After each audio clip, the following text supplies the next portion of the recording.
It begins in front of a tall electrical box marked with danger and electric shock warnings. The young man grips several exposed wires, his mind racing with the thought that if he were caught now, everything would end for him. At that moment, two men seize him as he struggles to break free, trying to avoid being dragged back. In that instant, he understands clearly that being captured there would mean the end of everything. With no hesitation, he chooses a desperate move. The protagonist forces the cables together, triggering a powerful short circuit. He accepts the cost of that decision, preferring to sacrifice himself rather than be taken again. A violent surge of energy erupts. All three are struck by the electric discharge, and even in that moment, the boy accepts the outcome without regret. But none of it truly matters. Inside his chest, a heart of resurrection continues to beat. Even with his body severely damaged, the young man rises again, holding on to the certainty that he will never truly disappear. This marks the beginning of the story of Resurrection Boy, and the secret hidden within that strange organ. In this world, many different types of hearts exist, each carrying its own unique trait. This rare mutation affects only a small portion of people, granting them unusual abilities. Depending on the nature of the organ, a person can display powers that go far beyond normal human limits. Because of this, such individuals become known as heart mutants. Many people envy them, calling it a divine gift, but the truth is far from that. Hearing such ideas, the protagonist feels a bitter urge to laugh as he digs through a trash can. Looking at his own miserable condition, he blames that very power for the hardship of his life. Right now, survival matters more than anything. Hunger pushes him to the edge. While searching, he finds a discarded piece of bread and feels a sudden rush of joy at his luck. Even surrounded by filth, he eats quickly and without hesitation, convincing himself the food does not even smell bad. As he eats, a dog approaches him while he crouches beside the trash. Noticing the animal, he assumes it must be hungry as well and offers it a portion. The dog accepts and begins licking the young man's thin skeletal hand. Then, without warning, several more dogs appear and surround him. A strange sound reaches his ears. Fear takes hold, and he quickly hides behind a nearby wall, carefully peeking out as he wonders if those from the lab have found him. But what he sees is different. 3 street delinquents are gathered ahead, cornering a defenseless student. Realizing the situation, the protagonist relaxes slightly, understanding they are nothing more than local troublemakers.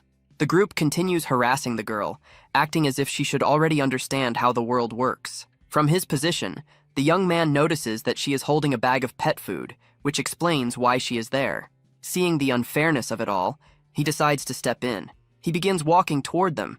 His presence draws their attention, and they turn toward him with confusion, questioning who this ragged figure is.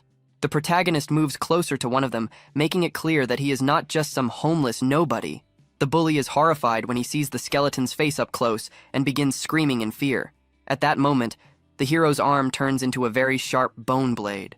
With the weapon in hand, he orders the delinquent to stay quiet and get out of there as quickly as possible. With that, the bullies run off in terror, shouting that they saw a ghost while the girl watches. The student, still lying on the ground, tries to stammer out a thank you for the unexpected help, but the skeleton turns toward her and points his finger in a very frightening way. The girl panics and shouts for the creature not to come any closer, telling it to stay far away, but he simply ignores her fear and picks up the bag of pet food that fell to the ground during the commotion. The student is completely confused by the strange creature's actions. Then she tells him that the pet food he took was meant for the street dogs. The skeleton eats a little and apologizes, saying he did not want to frighten the young woman.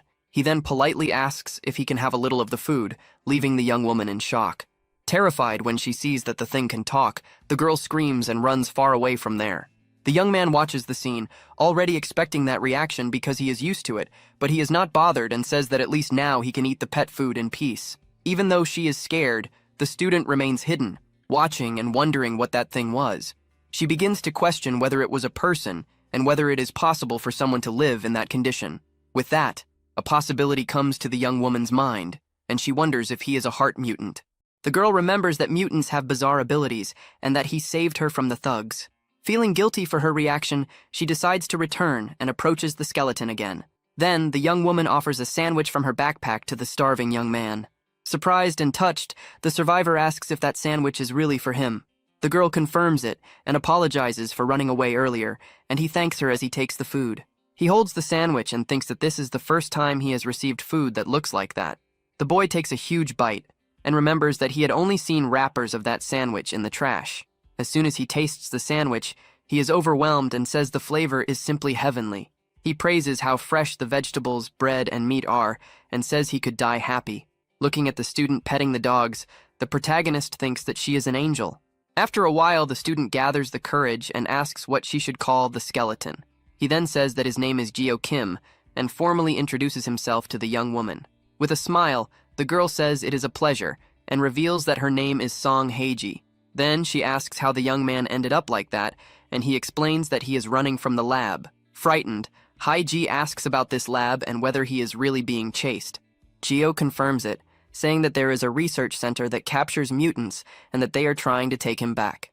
The student is shocked because she has heard rumors and asks what they would do to him in that place. The skeleton pauses and prepares to reveal the truth about his dark past. He explains that he was used in experiments and suffered for 10 years through tests and procedures.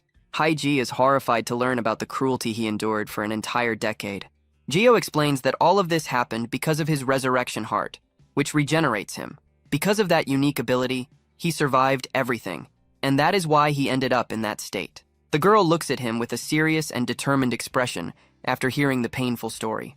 The young man continues to lament his appearance and the suffering his power has brought him. Suddenly, the student stands up and invites him to go somewhere with her. Jeo is confused when the young woman grabs his hand and pulls him along, saying it will be quick. He is completely stunned as he feels her hand holding his tightly. Even with his frightening appearance, a girl had the courage to hold his hand. With a flushed face, the skeleton feels awkward and thinks that she caught him off guard. Unexpectedly, his bone blade appears again while he is being pulled down the street. Halfway there, the young man's hand comes off, and the student panics as she ends up holding the limb. With that, the girl falls into despair, and he tries to calm her down, saying that this happens from time to time. The skeleton explains that he only needs to line it up for the arm to attach again and asks where they are going. Moments later, the young man appears wearing new clothes and a wig. Not fully understanding the situation, Heiji explains that she bought the clothes so he could disguise himself and avoid drawing attention. The girl says they are simple items but should work well enough for a while. Jeo is touched by the gesture and says he really likes the new clothes he received from the young woman. The young man feels very comfortable and says it feels like he has new skin. He becomes very excited, but the student warns that the change is not complete yet. The girl points out that his face is still visible and says she will cover it with makeup. With that, the young woman finishes and reveals his new look, now with glasses and everything. Heiji feels slightly embarrassed, but Jeo likes it, and she says that now no one will recognize him. While the girl hides her face in embarrassment, her phone suddenly starts ringing. She checks the time and realizes she is late for class. With that, the student says goodbye and leaves, leaving Jeo alone with the dogs. As she runs off, she shouts for him to take care of the little dogs while she is gone. He stands there, thinking about the name of the girl who helped him that day. That angel's name was Song Heiji, and he would never forget it. The dogs gather around him, and he wonders if her request means she will return the next day. Then, the young man remembers that in the lab, everyone treated him like an experiment. He recalls that there, he was nothing more than an animal, and on the streets, people only ran from him in fear. But Heiji was the first person in a long time to treat him like a real human. Lying down with the dogs, he thanks the small dog that led him to meet her. Then, the young man asks the animal what he should call it while receiving a few licks. He suggests the name Potato, and the little dog seems to like it and barks happily. Repeating the new name, he remembers how good the sandwich he received was. Jeo thinks that the young woman who gave him clothes and spoke to him is a true angel. Because of that, he looks forward to the next day and hopes to see her again. But suddenly, the protagonist stops smiling and faces reality. He calls that thought foolish and realizes he cannot put the girl in danger. The young man remembers that he is being hunted and that his presence could bring harm to her. With a heavy heart, the skeleton decides that the best choice is to leave. He feels that he must return to where he belongs and stay away from kind people. So, the young man begins walking alone through the dark streets of the city with no clear destination. After wandering for a long time, he finds a sewer entrance near a river. Without hesitation, he enters the place to hide from everyone. He eventually collapses on the dirty ground and remains unconscious for a long time. When he wakes up, the young man is startled to see that he is holding a rat by its tail. He gets up and thinks that he cannot just sleep anywhere, since he passed out from exhaustion. Soon after, hunger hits, and the protagonist feels his stomach growl loudly. The young man had expected this, so he saves some pet food before leaving. He decides to eat it while imagining the taste of the sandwich to trick himself. With that, he eats each piece as if it were part of a real meal and is surprised by the result. Suddenly, the protagonist hears a strange noise, and becomes alert inside his hiding place. At that moment, the dog Potato jumps on him and snatches the food from his hand, leaving him desperate. He scolds the animal, saying the little dog should not eat that. But something feels off, and the skeleton becomes confused by the situation. Then, the young man realizes it is Potato and is shocked that it is there. He cannot understand how the dog managed to find him in such a distant place. Soon, the young man realizes that if the small dog is there, it means someone else must have come with it. At that moment, he hears Haiji's voice and is grateful that his skull face hides his joy. The student appears with a serious look and asks why he left without telling her. She says she almost could not find him, and that her happiness at seeing him again is clear. The girl explains that she followed the scent of the dogs, which is how she found the hideout. With that, she scolds him for putting himself in danger, and he apologizes for making her worry. The young man then admits that he was afraid of being a burden and chose to leave. With a smile, the young woman says she is very happy to have finally found him. She adds that even Potato was worried, and the little dog licks his face. Then the girl says they need to eat and shows several snacks she brought. Haiji explains that she bought all of it because he had only eaten one sandwich the day before. The student prepares a dessert by mixing milk with cookies and offers it to him. He is surprised by the mix, but the young woman assures him it tastes good. The young man feels a new sensation and thinks that yesterday's food was already amazing. With that, he tries the dessert with a small spoon and wonders about the taste. The flavor is so good that he begins to cry with emotion and says it is delicious. He gets so excited that he offers some to her, but she tells him to try the soda. Suddenly, as he drinks it, his arm starts to regenerate quickly. The student is shocked by what she sees, and he shows his arm healing right in front of her. His hand is still forming, and the girl watches closely, clearly frightened. She then asks if the healing is always this slow and if it will take days for him to recover. The young man corrects her, saying that at that speed, a full recovery would take years, leaving her stunned. He thinks that to speed it up, he would need to absorb a large amount of a certain liquid, but decides not to scare her. So, the young man changes the topic and says, "This is the method using food," and she asks what the other method is. The skeleton lies and says the other way only works in the lab and that eating already helps. The girl asks if the lab used to help him, and he explains that they would heal him for experiments. Because of that, they continue to chase him no matter where he hides. Hearing this, the student understands that this is why he ran away without saying anything. He confirms and says she does not need to be kind anymore, since being close to him is dangerous. The girl stands up, determined, and says they need to go to the police station right away. But the young man says the police would treat him like a monster and that he was almost targeted before. The girl tells him not to worry and reveals that her older sister works as a police officer. With that, she shares an important secret, saying that her sister also has a mutant heart, just like him. The skeleton is completely shocked and asks if he heard correctly that her relative is a mutant. At that moment, the young man stays silent, thinking about the unexpected information while looking down. The student then asks him to trust her, assuring him that the officer is a kind person. But the survivor still seems to be processing everything, his expression showing confusion. Seeing that the mood has become heavy, the girl decides to say goodbye to the animals and says she needs to leave early. Then she gives the little animals one last pet and says that the shelter should contact them soon. Little Potato makes a funny face and barks happily as if he understands the human's whole conversation. Alone with the animal, the protagonist thanks him for his help and pets the head of his new best friend. With a determined look, the young man tells himself that this time he will not run away like a coward. He smiles and promises the little dog that he will come back soon to visit and play again in that place. From afar, the student waves goodbye as the young man watches her walk away and disappear into the city horizon. Pulling up his hood, the young man thinks that after 3 years on the run, someone has finally reached out a hand to help him. He remembers his friend's smile and feels that having someone by his side is a very strange and new feeling. Walking down the street, the hero wonders if he can finally live in peace without having to remain a fugitive forever. But suddenly, bright lights hit his face, and he stops in the middle of the road. With the violent impact, the skeleton's body is thrown far away, and his glasses fly off as he spins through the air. At that moment, the young man crashes hard onto the asphalt and lies on the ground without any sign of reaction. A huge henchman grabs the student and covers her mouth as she tries to scream for her friend. With that, several men in suits run toward the protagonist, and one of them is holding a baseball bat. At that moment, 2 henchmen take the chance and lift the young man's body while he is still dazed. In the background, a lighter is sparked, and a small flame lights up the scene, revealing a new figure. A scarred man lights a cigarette and says that he has finally found that pathetic scrap. The leader then orders them to take him, because he will pay for everything he put them through during the chase. The three black cars speed away, taking the captured protagonist to an unknown place, but through the rearview mirror, the skeleton can be seen being dragged by a rope around his neck. The young man gasps as he is dragged across the asphalt, and it becomes clear that two other bodies are being pulled along with him. With a face full of anger, the young man curses himself for being captured in such a humiliating way. He needs to stop them at any cost, so he starts digging his hands into the ground to try to slow the car.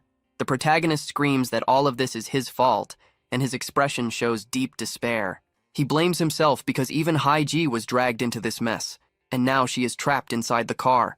The friction against the asphalt is tearing apart his hands, but the young man refuses to stop fighting. The young man gasps and keeps being dragged down the road, but he still resists with all his strength. He feels powerless and realizes that with his useless ability, he cannot do anything to save them. Hopeless, the young man begins to beg for help, asking someone to please save him from this nightmare.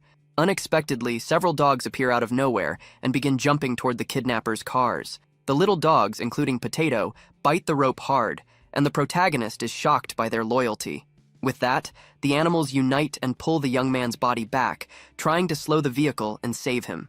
With the combined strength of the animals, the rope finally breaks, and the young man is left behind on the asphalt. Noticing this, the driver brakes hard, making the tires skid across the road. The car comes to a full stop, and the protagonist lies on the ground, surrounded by his four-legged companions. The dogs bark and growl, protecting the young man's injured body as he lies badly hurt. Inside the vehicle, one of the kidnappers gets angry and curses when he sees the animals ruining everything. With that, the men in suits step out of the car and prepare to face the pack of furious dogs. One of the henchmen mocks them, asking if the mutts have gone crazy as they keep growling. The skeleton on the ground starts losing consciousness and tries to shout for his friends to stop. Losing patience, the attackers begin striking the small dogs with baseball bats without mercy. With great effort, the young man tries to stand, unable to watch the animals fight for him. He clenches his fist and focuses, knowing he has to do something to help them. At that moment, one of the dogs bites a man's leg with force, even while injured. The protagonist gets an idea and remembers that he needs a certain liquid to regenerate faster. He decides to absorb the fluid spilled on the ground to recover part of his body. With that, he drags himself with difficulty toward a puddle of the liquid on the asphalt. Suddenly, he looks to the side and sees Potato's body lying still on the ground. The young man's face fills with horror, and his eyes widen at the tragic scene. In shock, he calls out his friend's name, unable to accept that the little dog is gone. He looks around and sees the bodies of the other dogs, all lying lifeless.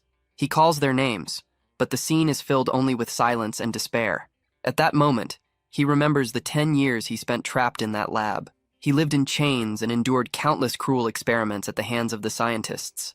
Every day they gave him a red substance and took parts from his body in a nightmare he could not escape. The routine never changed, and because of his power, he could not even choose when it would end.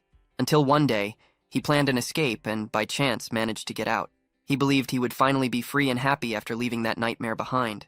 But reality proved different, as people outside looked at him with fear and disgust. Everyone treated him like a monster. Because of that, he ended up living alone in the trash, feeling like he did not belong anywhere.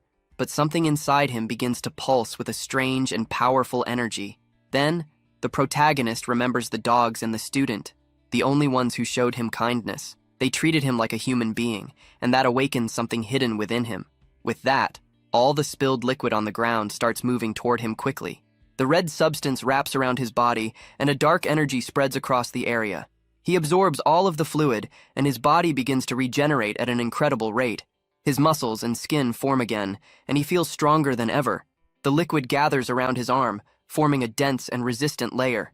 At that moment, a new power awakens, and his regeneration reaches an unbelievable level. With the power of the absorbed fluid, his hand fully regenerates in an instant. A deep red energy begins to surround his body. Then his face also restores, and his eyes glow with an intense red light. His body returns to normal, and he regains the human form he once had. He looks at his own hand, surprised, and realizes that his physique is completely different. The young man understands that he is no longer a skeleton, and that everything has returned to how it was before. He remembers his childhood, when his unique nature already made him incredibly strong. But suddenly he realizes something terrible about the source of that power. The liquid that healed him came from the small dogs who died trying to protect him. The henchmen are terrified by what they see and ask their leader what they should do. The boss ignores their fear and moves forward with a knife, trying to capture him. but the hero is faster. He throws a powerful punch straight into the attacker's face. The impact is so strong that it sends the man flying backward with incredible force. The henchman crashes into the side of the car, denting the metal, and ends up stuck in the door, completely knocked out by the blow. With the path open, the young man picks up Little Potato's body and holds it with care. Crouching on the ground, he hugs his canine friend and grieves the loss of his companion. With a dark look, he says that he knows the most painful way for a person to die. The other aggressors are terrified, and he promises something horrible to whoever answers first. The scene shifts to an isolated warehouse, which seems to be the secret base of some very dangerous and cruel men. Several black cars are parked in the yard, showing that the place is full of armed and watchful henchmen. Suddenly, someone pulls a dark bag off the head of a person being held hostage there. Song Hae-ji looks around in despair, asking who these people are as she tries to understand her situation. At that moment, the young woman realizes she is in a very sinister place, and her face fills with real fear. Several delinquents surround the student, smiling in a twisted way, as if they are enjoying her panic. With that, the girl wonders where she is and why she was brought to this hideout in the middle of nowhere. She looks to the side and sees a horrible sight, with strange people handling biological samples, leaving her in total shock.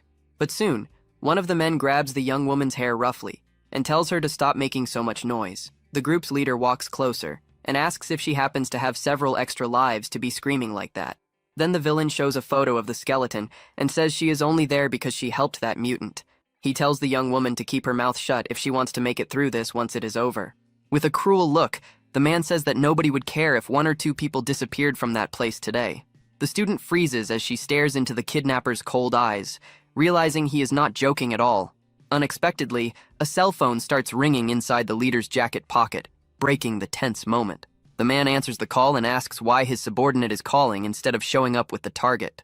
On the other end of the line, the henchman talks about the dogs, and the villain becomes confused. Without understanding what happened, the subordinate reports that the bone monster turned into a human, and that the animals were behind it all. At that, the boss grows furious and demands that the man speak clearly so he can understand the situation. Hae-ji overhears the conversation and wonders if the little dogs really showed up to save her friend at that moment. The boss asks over the phone if the subordinate is saying they lost the skeleton. At that, he loses control and yells that the target was very valuable and that the henchman is useless trash. Then the man kicks something in anger and threatens his men if they fail to capture him again. Furious, he turns to the girl and asks where her friend has gone right now. The villain yells that she needs to tell him everything at once and complains that he lost a lot of money because of the escape. Terrified, the student says she knows nothing, and the kidnapper laughs mockingly. At that moment, he pulls out a blade and threatens to hurt her to see if her memory comes back. The young woman remembers that her friend warned her about being followed, but she acted carelessly and ignored it. With the blade close to her face, she thinks about what she should do to escape that dangerous situation. Just then, the aggressor prepares to strike, but something unexpected happens inside. Suddenly, one of the henchmen is thrown violently into another, and both collapse on the ground unconscious. The other delinquents turn around, startled, and prepare for whatever has just entered the place. At the entrance, the protagonist appears in human form, surrounded by a strong and dark aura of vengeance. The leader turns toward the door and is completely confused when he sees the mysterious figure standing there. The young man's face is hidden in shadows, and the villain asks who that strange boy is. At that moment, one of the men approaches him and calls him a beggar because of his torn and dirty clothes. But the hero grabs the man's neck with incredible speed and begins to squeeze with great force. The delinquent struggles to breathe and wonders what kind of strength the young man now possesses. With a cold expression, the protagonist says that because of them, something terrible has happened. Then he reveals that, because of them, all the little dogs were lost that night. The leader shouts for his men to deal with the intruder, and 2 of them rush forward to attack. One of the men throws a strong punch directly at the hero's face, but he does not even react and keeps a calm and terrifying expression. Then the young man strikes back with an even stronger punch that lands directly on the attacker's chin. The impact is so powerful that the delinquent is sent flying, and the protagonist keeps advancing. Suddenly, another henchman grabs him from behind and shouts that he has finally restrained him. Soon another joins in, and both of them hold the young man while pulling his hair with force. Even while being restrained, his eyes glow with a deep red light, and he appears stronger than before. He uses the momentum and throws one of the men over his shoulder with overwhelming strength. The boss and the others are left completely shocked by the young man's display of power. The hero slowly stands up and looks down, his face filled with intense hatred. With glowing eyes, he asks if they were sent by the Hermes laboratory to capture him. The student watches in disbelief, her expression changing completely as she sees what is happening. Then she realizes that the boy is Geo and is stunned by his new human form. The boss understands everything as well and yells that the boy was the skeleton all along. He remembers the warning that he might not recognize him if he fully regenerated. Suddenly, the leader pulls out a weapon and shoots the protagonist in the back, and the young man feels the impact. The villain thanks him for coming back on his own and points the weapon at the young man's injured body. With that, he orders his men to grab all the weapons they received as payment for the job. The henchmen obey, and they all begin firing at the hero without any mercy. The boss yells that they will make a lot of money if they capture him and tells his men to keep firing without stopping. With that, the young man is struck by several shots, and the villain orders them to fire until he can no longer regenerate. The bullets keep hitting the young man's body, which is completely pierced by the projectiles. He feels terrible pain, and red liquid runs across his face and torn clothes. The protagonist thinks about how his flesh is being ripped apart by the bullets passing through him. His bones are also being broken by the endless rain of shots. He feels that his lungs have been pierced, and because of that, he cannot even breathe properly. Seeing the scene, the student falls into despair and screams for them to stop their cruelty. After so many shots, the hero's body finally falls to the ground, and the men celebrate his collapse. The young man lies there, covered in wounds, and it seems that he has finally been defeated by them. But suddenly, his hand begins to move, and he touches the pool of red liquid around him. With that, the red liquid on the floor starts being absorbed back into the young man's body. The red liquid from the defeated henchman on the ground flows toward the protagonist to heal him. At that moment, his heart of resurrection glows intensely and pulses with an absurd amount of energy. One of the henchmen notices what is happening and shouts desperately to the boss, warning him about the danger. The man yells that the target is coming back to life, and the young man's body begins to rise on its own. The group's leader is terrified and says that he is getting up like a zombie. The red liquid moves around his body and starts healing all the wounds from the shots. Desperate, the villain orders the men to fire again and asks if they are just going to stand there watching. He feels each bullet entering his body, but this time his expression is very different. Even while taking shots to the head, he thinks about how the bullets are tearing him apart completely. But even with so many injuries, his body keeps recovering in a bizarre way. But the young man realizes that the pain is not as strong as he first thought it would be. This is because he has gone through much worse things in his dark past. He then remembers when he was a child and endured every kind of torment inside the laboratory. The boy was crushed by giant presses and used in cruel and inhuman tests again and again. Because of that, the protagonist states that the experiments in that place were far more painful. Back in the present, he lands a powerful punch on the face of one of the nearby delinquents. The blow is so strong that the man is thrown far away with incredible force. With a hateful glare, the hero says that something like firearms means nothing to him now. He claims he can take this all day, and the aggressor is left with a badly bruised face. The other henchmen are terrified as they watch the young man move with superhuman ability. Then the protagonist strikes another henchman with a devastating, fast, and precise blow. The man tries to defend himself, but the force is too great, and he feels the impact directly. At that moment, the delinquent is sent flying and crashes into a metal tank. The hero thinks about what is driving him to madness. What angers him the most is remembering the little dogs who sacrificed themselves trying to protect him. Then he unleashes his fury and begins attacking all his enemies with overwhelming and deadly speed.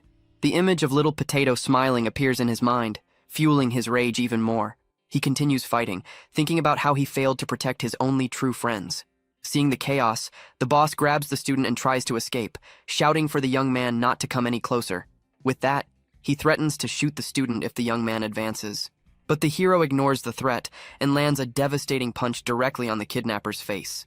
The blow connects cleanly, and the villain feels the full force of the brutal impact. With a face filled with hatred, the young man shows he will show no mercy. He says that he will never see his friends again, and throws the villain away with a final punch. The man's body is launched and crashes into a metal tank, denting it from the impact. The leader lies there, his face completely bruised after the beating. He looks at the protagonist in deep fear and realizes the danger he is in. Terrified, the aggressor begs to be spared and promises to do anything. But the young man stares at him with cold eyes and says it is too late for forgiveness. He then delivers a powerful kick to the villain's head, who screams in pain from the hit. The impact is so strong that the ground cracks, and the man tastes blood in his mouth. The hero continues, landing another punch with all his strength on the enemy's face. Without stopping, he unleashes a series of fast and brutal blows on the kidnapper's body. The speed is so high that the man cannot react in time to defend himself. After the assault, the villain's face is completely disfigured, and the young man observes the result without emotion. Red liquid drips from the protagonist's injured hand after so many strikes. He stands over the defeated body of the boss, who no longer moves on the dirty floor. The scene pulls back, revealing all the henchmen down and the warehouse in total chaos. The young man takes a deep breath, and vapor leaves his mouth, showing that the fight is finally over.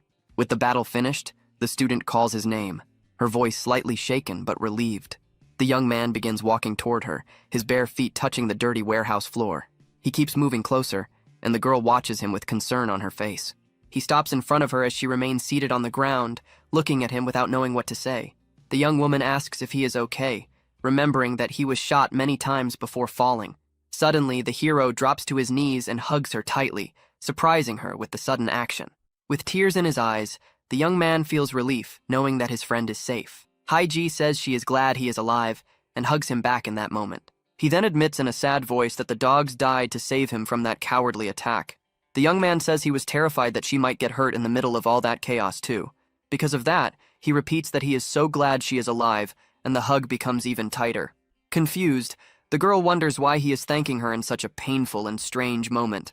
With her hand on his chest, she can feel how shaken her friend is by everything that happened. The student says she should be the one thanking him for saving her life in that place. At the scene, the police arrive, and the detective shouts for the officers to take the suspects to the station immediately. At that moment, one of the henchmen who survived the fight is handcuffed by an officer as he lowers his head in defeat. The warehouse is full of criminals, and the investigators wonder how so much destruction happened in an internal conflict. From a distance, the pair watches the police cars move, and the girl wonders if they should not be investigated too. But the young woman explains that her sister told them to stay away because things become complicated when mutants are involved. So they decide to leave and let the older woman handle the whole mess beneath the full moon. Unexpectedly, the student starts crying loudly because of the tragedy she has just seen. The young man cannot hold it back either, and begins to sob while hiding his face in his hands, overwhelmed by deep sadness. He looks at the little dogs lying on the ground and apologizes for not being able to protect his small friends. The hero remembers the name of each animal who gave their lives for him and feels a huge emptiness in his heart. With that, the young woman hugs one of the pets and says it is all her fault, since the little animals only wanted to save her from the bad guys. She regrets not taking better care of them and cries, thinking that those brief moments of affection had become everything to the dogs. At that, the protagonist bites his own finger hard and says, it is not her fault, because the animals died for him. The student is shocked and asks what her friend is doing when she sees the wound he made on himself. But the young man explains that he can heal with blood and wonders if his special fluid could bring his friends back. With a determined look, he lets the red liquid drip onto the animal's body, hoping for a miracle. The young man focuses all his will on that strange plan, hoping his mutant nature can do the impossible. Even in pain, he keeps injuring his own hand and wonders why the regeneration is happening so quickly now. He bites even harder as the red liquid flows, and the hero seems to completely ignore the physical pain he is feeling. Seeing his sacrifice, his friend grabs his arm and asks him to stop, saying the little dogs would be even sadder to see that. With a sad face, he wonders if the dogs do not hate him for dying because of him. But his friend holds his hand and explains how much the little animals truly loved him. She says that at first they were very skittish and did not like people, but with him it was different. The young man is surprised and wonders if they really were wary of all humans. The young woman confirms it, saying they had many scars from abuse and bad memories. While petting one of the pets, he admits he had no idea because he thought they were simply gentle. Because of that, the girl asks him not to blame himself, since that would hurt their hearts too. The protagonist remains there with one of the animals on his lap, thinking about everything he has heard. With a smile, the young woman says that the fact they approached him so easily probably means they sensed that their friend was in a situation similar to theirs. The young man then thanks her for the comforting words, and the two stay silent for a moment. Suddenly, a soft whimper catches their attention, and they look toward the sound. At that moment, Potato's puppy appears, and the student is very relieved to see that he survived. Without understanding, they watch the little dog slowly walk toward them in the clearing. The puppy stops right in front of the young man and wags its tail while staring at him. With that, the hero asks if the little one does not hate him, since its family was lost because of him. In response, the small animal licks the young man's hand, as if saying everything is fine. The young man is moved by the scene, and his friend comments that it seems the puppy really likes him. Suddenly, the little dog falls asleep in the hero's arms, and she says he must be very tired. The student then thinks about what to do and considers taking the newborn home with her. The young woman also thinks about what to do with her friend and the puppy, since the people from the lab are not normal. With that, she asks him to wait for a moment and runs off to call her sister for help. On the phone, the young woman explains the situation and asks where they should go now that everything is over. After the call, the two walk through the city, and the young man carefully holds the little puppy. They soon arrive at a large apartment building that appears to be the home of the student and her family. Upon entering, the young man looks around, and his friend tells him to come in and feel at home. But he hesitates at the door, wondering if it is right for someone as dangerous as him to enter her house. The student smiles and says he risked his life to protect her, so there is no reason to be afraid. She also reveals that her sister wants to meet him, because he might be able to help with a case involving the lab. With that, the young woman convinces him to step inside, and the protagonist finally accepts her invitation. At that moment, he sees his reflection in a window and becomes confused by what he sees. Suddenly, the hero panics and is frightened by his own appearance, surprising the girl with his reaction.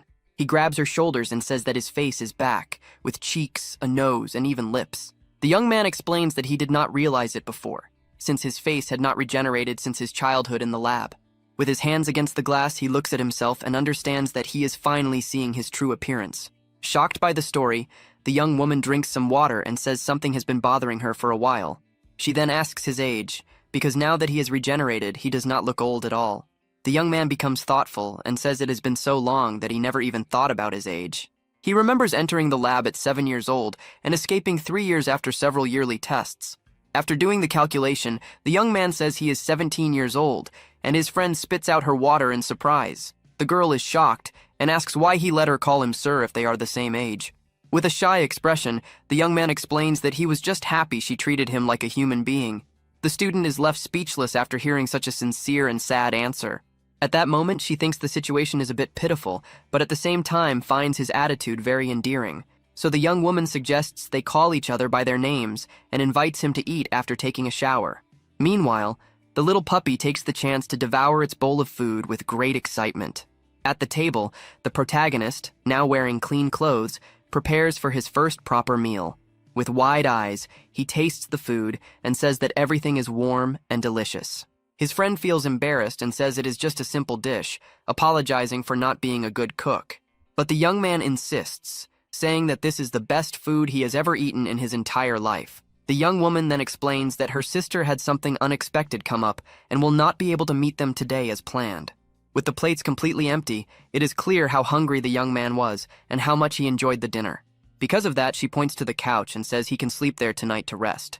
She hands him a blanket and he feels a bit awkward, but thanks her for the hospitality.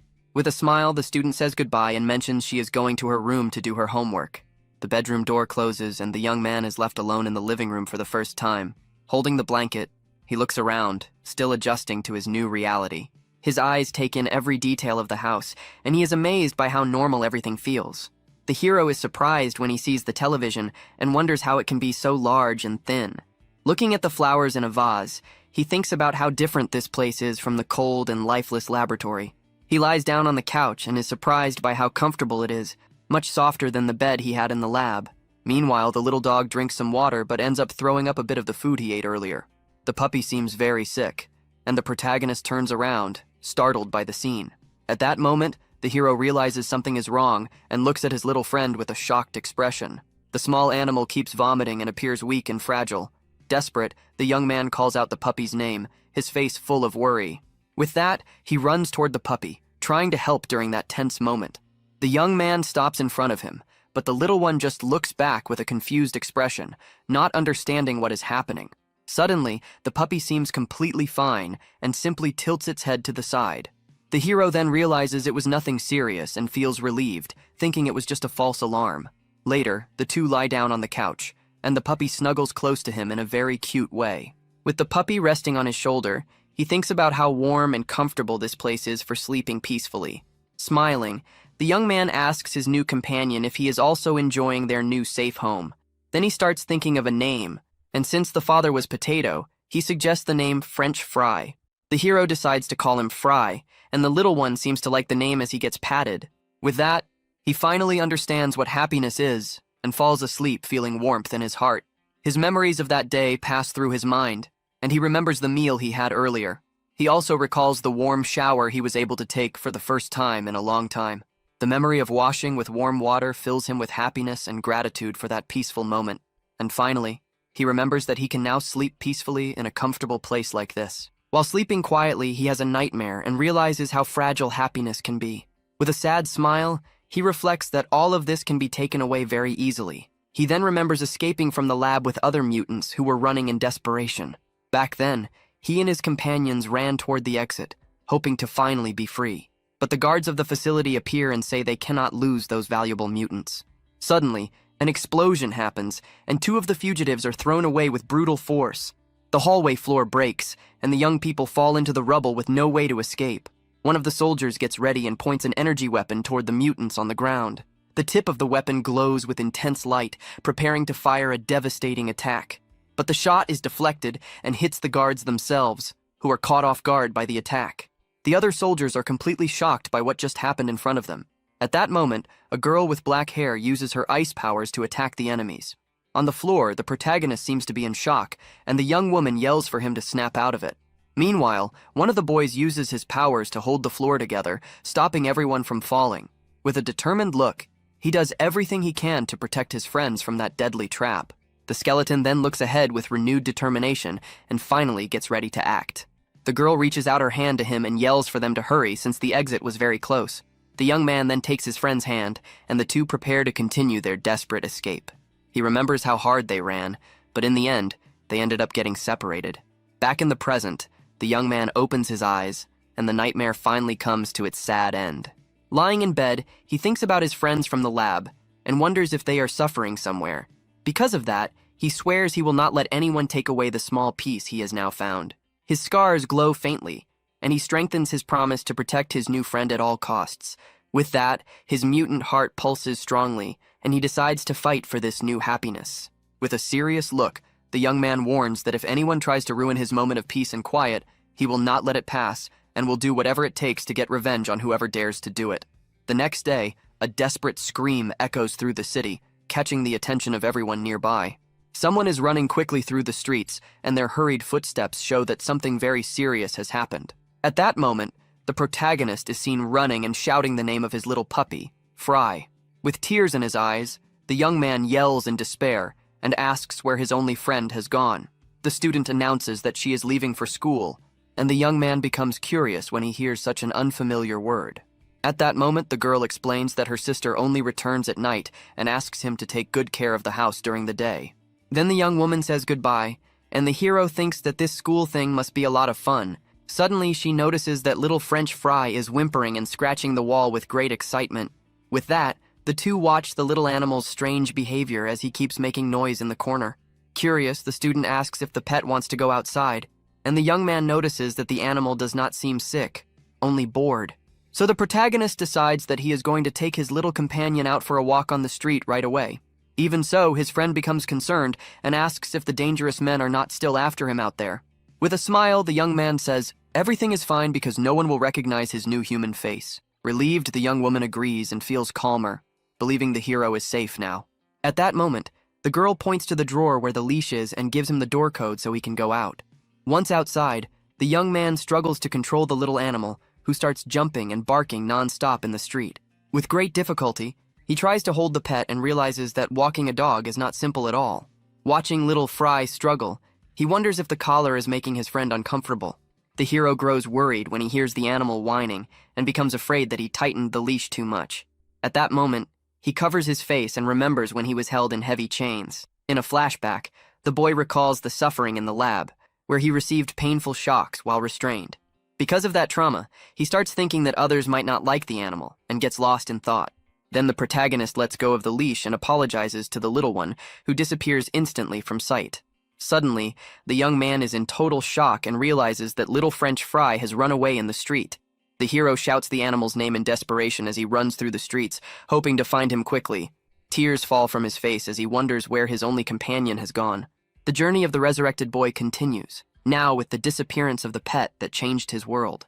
He runs past several people on the sidewalk and begs for the pet to answer his call. At that moment, the young man starts searching through trash cans and looking into every dark corner, his heart beating fast. He kneels to check under abandoned debris but finds only a few frightened mice. Desperate, the young man looks behind a large dumpster and keeps searching through the unfamiliar neighborhood. Soon he sits on the ground and begins to cry, wondering how he will find the puppy in such a big place. Lost in his thoughts, he imagines the worst and is terrified by the idea of the pet being hit by a truck. His fear grows even more when he thinks that cruel people might capture and hurt his little friend. The young man cries deeply and blames himself for losing the pet just one day after promising to protect him. Suddenly, he stops in an alley and sees a building in the distance that looks like the school his friend mentioned earlier. Looking toward the field, he sees some students playing and finally spots the little dog hidden among the bushes. Little Fry calmly licks his paw in the middle of the plants, unaware of the worry he caused. The protagonist immediately runs at full speed toward the bushes, wondering if the pet followed the girl's scent. Unexpectedly, a man passing by becomes confused and looks to the side, trying to understand what is happening. The young man rushes past him so fast that the man tries to grab him, but cannot even touch his clothes. The instructor is left in shock, wondering how someone can move that quickly as he watches the blur pass by. The hero continues his desperate run, and the man calls out for him to stop, but his only focus is rescuing his pet. Meanwhile, the students continue their soccer game, unaware that a powerful mutant has entered the area. The courtyard remains lively and calm, with students enjoying themselves. In the bleachers, some sit and chat casually about daily topics. Hidden behind a tree, the hero observes the place carefully to avoid being noticed. At that moment, he focuses on a specific group, paying attention to their conversation. Soon, the students begin talking about the origin of mutants and whether the rumors about the lab are real. One of the boys shows on his phone that the reward for capturing a mutant can reach up to 1 billion won. Hearing that amount, the protagonist realizes how people outside see his kind only as a product. With that, the young man decides he needs to find the puppy quickly and leave before something bad happens. Meanwhile, little Fry runs happily across the courtyard, unaware of the danger surrounding him. In another part of the school, some girls are recording a dance challenge to post on their social media with great excitement. After finishing the video, they check the result and praise each other's looks while laughing and smiling. Then the group's leader looks at her phone, very proud of the outcome, while her friends keep giving exaggerated compliments. Suddenly, the little animal appears, running toward them and surprising the girls with its cute presence. Charmed, they pick up the pet and begin showering it with affection because it is so small and adorable. With that, the students decide to take a picture with their new friend to post on their stories and gain many views that afternoon. But when they look at the photo, they notice a dark figure standing right behind them and scream in fear. Terrified, the young women accuse the hero of being a strange stalker who was secretly taking pictures of them. Embarrassed, the young man steps out from behind the tree and apologizes, explaining that he was only searching for his pet. With a shy expression, he says he did not mean to scare anyone and just wants his puppy back. At that moment, the girls' attitude changes, and they begin to blush when they realize that the puppy's owner is actually very handsome. Then they look at his clothes and assume he must be a new student, since they have never seen him before. The young man asks if he interrupted their recording, and the group's leader asks if he wants to appear in the video as well. The other girls giggle and say he is very cute, but the hero insists that he cannot be in any videos. Ignoring that, the girl holds out her phone and asks for his social media so they can follow each other. Holding the puppy, she says she will tag him in the post while her friends watch closely. The girls whisper among themselves that it is the first time she has asked for someone's contact and comment on how handsome he looks. At that moment, the hero becomes confused, not understanding what a photo app is, and they mention that her account is very popular there. With a sly look, the young woman thinks the new boy is attractive, and that his shy behavior makes him even more interesting. But the protagonist steps back and admits that he does not have any kind of social media, leaving the girls surprised. The group's leader freezes and wonders if she heard him correctly. Then the young man bows and thanks her for the invitation, but says he must refuse and apologizes for the trouble. Her friends are shocked and comment that they cannot believe the most popular girl in school was just rejected. With that, the young woman becomes angry and thinks the hero is pretending, as it seems impossible for someone not to want her contact. Suddenly, the young man takes little Fry back and says he is taking the pet home, while the student burns with anger inside. He hugs the puppy and apologizes for letting him get lost, promising it will not happen again. But in the distance, a red-haired delinquent watches everything and is filled with rage at the scene unfolding in the courtyard. The bully's friends are also watching and wonder who that strange guy talking to their boss's girlfriend is. With that, One of the boys asks if that is not his girl, and the guy confirms it with a very dark and heavy stare. The hero keeps petting the little animal, not realizing that the group of troublemakers is watching his every move. The villain grits his teeth in fury and thinks the protagonist is flirting with his girlfriend right in front of him. Because of that, the delinquent asks one of his friends for the ball, and the boy does not understand why he suddenly wants it. But the bully ignores him and prepares to kick with all his strength while his friend shouts in panic at the scene. The kick is so strong that the ball bends from the absurd force of the blow. With that, the object flies toward the target, and the aggressor says he does not care at all about the consequences. Then the ball heads straight for the protagonist, who is holding little Fry, and he is caught off guard by the sudden attack. But instead of dodging, he stops the object with his face and stares at the enemy with a very cold and threatening look. His serious expression shows that he will not let that cowardly and unprovoked attack pass. With that, the little puppy stays completely safe in its owner's arms as he bravely shields it from the hit. The impact is so strong that it throws dust into the air, but the hero does not even move from where he stands, and the girls are shocked by the scene. Just then, one of the students approaches with concern and asks if he is okay after taking that ball to the face. But suddenly, red liquid starts dripping onto the ground, and the young woman screams in fear when she sees his injury. The aggressor walks over, pretending to care, and says it was an accident because he did not mean to hit anyone with the ball. With a fake smile, he apologizes for the mistake, and his girlfriend asks if the young man was badly hurt by the hit. Then the bully tells the young man to be more careful next time, and the hero only stares at him in silence for a moment. With blood running from his nose, the protagonist says the puppy almost got hurt and demands a proper apology. The delinquent starts laughing loudly and points at the hero's nose, which is now bleeding non-stop from both sides. But he quickly stops when he remembers his girlfriend is watching and that he needs to keep his good boy image in front of her. So he changes his tone and asks if the young man is okay, suggesting that he go to the nurse's office as soon as possible. But the young man repeats that the pet is what matters, and that the aggressor should be more careful the next time he kicks the ball. He then says everything is fine because the other guy already apologized, and the bully is left completely confused by that calm response. So the hero leaves, and one of the bullies comments that he took the kick well, but the boss tells him to shut up. Angrily, the leader orders his henchmen to find out who the new guy is because he has developed a deadly hatred for that young man. Walking down the street, the young man thinks about the scare he went through, but feels happy for having found his puppy. He also smiles because, thanks to the pet, he got to see a school and watch people his age having fun. With a smile, the young man wonders if he would have made many friends if he had studied in a place like that. Suddenly, the aggressor from before calls him friend, and the hero turns around, confused by the approach. Then the bully puts his arm around him and apologizes for what happened earlier with the ball. The redhead says they are in the same grade now, so they are friends, leaving the protagonist confused. At that moment, the aggressor offers to buy him a snack as an apology, and the young man does not understand what he means. But when he hears the word bread, his eyes light up, as he has never eaten something like that before. He asks if he is serious, and the bully leads him away, saying he knows a place nearby with delicious bread. Then the young man asks if there will be something for Fry to eat, and the aggressor promises to buy whatever he wants. The redhead thinks the young man must have been hungry after trying to act cool in front of the girls earlier. Suddenly, the bully stretches his foot in front of him, trying to trip him. The young man falls hard to the ground while the aggressor watches with a cruel expression.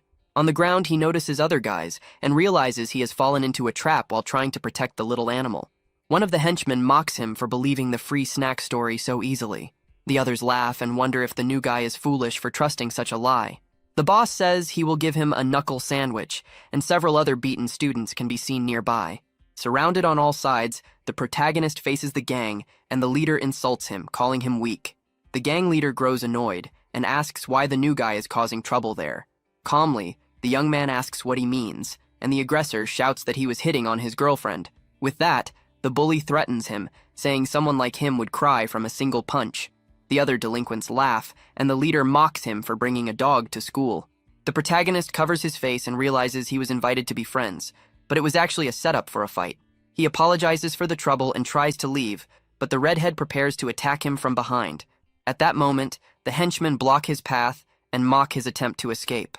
With a serious expression, the young man tells them to move aside because they are scaring his little pet. One of the aggressors gets irritated by his tone and rushes at him to teach him a lesson. But the hero responds with a precise punch that hits the attacker's chin, knocking him out instantly. The delinquent falls unconscious, and the others are shocked by the strength of the mysterious boy. The gang leader's face turns pale as he cannot believe what just happened.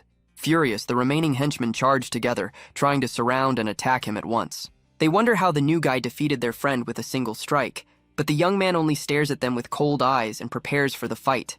At that moment, his mutant heart pulses with dark energy, and his power begins to awaken. Then the young man dodges their attacks and strikes back with superhuman speed and strength. Without giving them any chance, he continues landing precise blows and knocks them down one by one.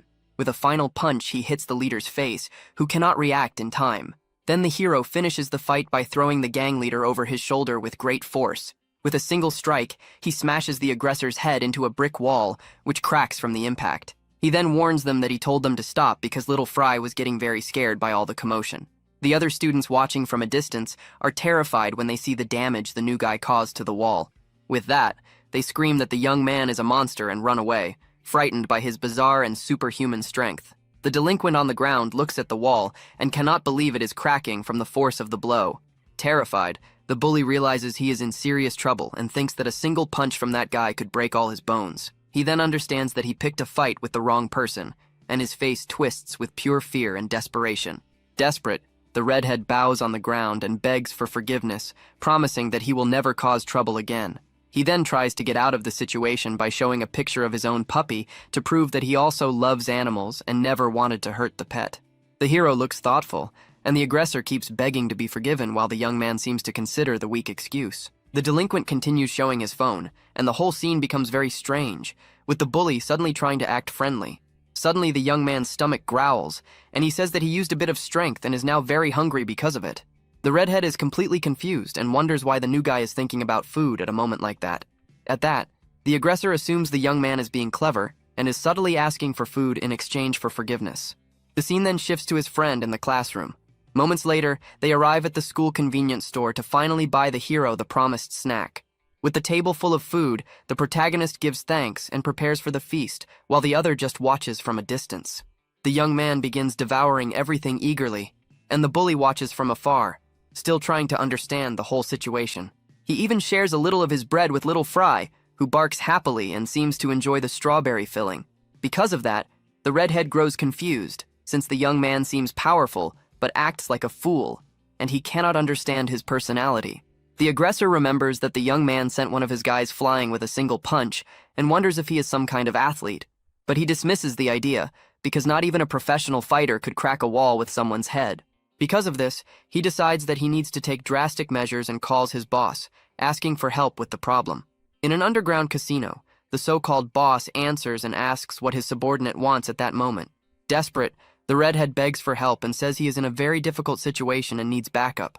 On the other end of the line, the man complains that he is only contacted when someone gets beaten up and calls him useless because of it. Then the young man begs once again and asks him to save his reputation this time so he will not be humiliated. The boss agrees to help and tells his friends that one of his henchmen got beaten by a new kid at school. He mocks the situation but says he is bored and will stop by to see what is happening. The bully feels relieved and thanks him, promising that he will have the target ready by the time the backup arrives. With a malicious smile, the redhead ends the call and swears that the transfer student will regret ever being born. Suddenly, the hero offers one of his snacks to the aggressor, who is surprised by the unexpected gesture. The young man says he feels bad eating everything alone, and the other refuses, saying he can have it all. With that, the bully gives all the snacks to him and says he can keep the drinks and everything else he bought. The young man is happy and shares the food with his puppy, while the redhead wonders how someone so strong can be so naive. He watches the young man feeding his pet and notices something strange on his hand, which now seems healed. Then the aggressor remembers that he punched the wall, but now his hand is perfectly fine, as if nothing had happened. He starts putting the pieces together and realizes that the young man has superhuman strength and extremely fast regeneration. Remembering a video, the redhead recalls that heart mutants can have different abilities depending on their type. Suddenly he is startled by the possibility and asks if the young man is a mutant, but the puppy ends up throwing up everything. The protagonist panics and denies the accusation, but the aggressor is convinced that he really is a mutant. With that, the bully is left stunned, since it is the first time he has seen a being like that in real life, and he looks completely normal. He then remembers that heart mutants are dangerous, and becomes afraid of what might happen to him now. The redhead thinks his boss will get beaten for nothing if he comes to the school, and the man starts yelling from the other side of the line. On the phone, he warns his subordinate that the young man beside him is a very dangerous and powerful mutant. The aggressor says the situation is serious and that they should cancel the plan, but the boss has a different idea. So the man tells him to keep the target there no matter what, because a mutant is too valuable to let go. The young man finishes eating and says he is leaving, but the bully has to keep him there until the backup arrives. With that, the redhead panics and asks why he is leaving so soon when there is still time before break ends. The hero smiles and explains that he needs to go home, which makes the aggressor even more nervous. Desperate, the bully needs a plan to delay the young man and stop him from leaving too early. So he suggests they skip class and go have some fun outside the school, and the protagonist becomes curious about the idea. They arrive at an arcade, and the hero is amazed by the lights and sounds of such a different place. The young man walks around the area, and the bully realizes it is the first time he has ever been somewhere like that. With his eyes shining, the protagonist says he did not know places like that existed, and the redhead is shocked by the answer. He looks at everything with great attention and is impressed by every detail of that new world. Suddenly, the hero notices a claw machine and recognizes the plush toy his friend has on her backpack. The aggressor is in disbelief and wonders what kind of life the young man lived to have never seen a claw machine before. So he offers to pay for a round, and the young man gets excited by the chance to try winning the toy. With the bully's help, the protagonist controls the claw and is amazed to see the machine move to grab the plushie. With a perfect move, the young man manages to catch the plush toy and celebrates with a joyful shout. He then hugs the toy, happy to have gotten the same one his friend carries on her backpack. The bully watches all of it and thinks that keeping the young man busy until the boss arrives will not be hard at all.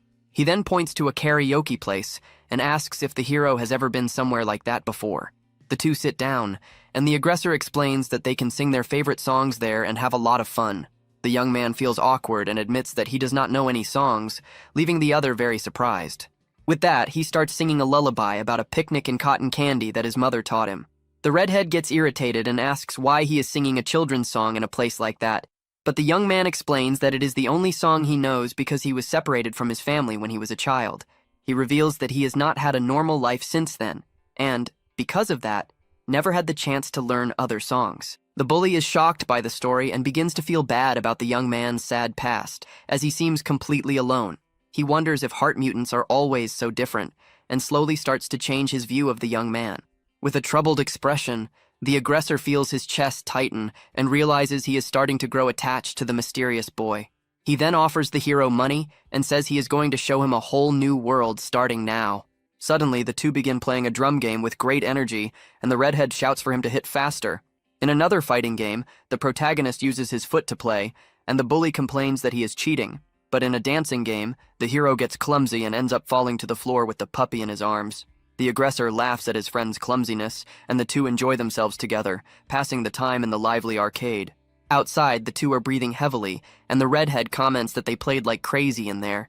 The protagonist agrees and says it was the first time he had ever had that much fun, and the bully happily drinks some water.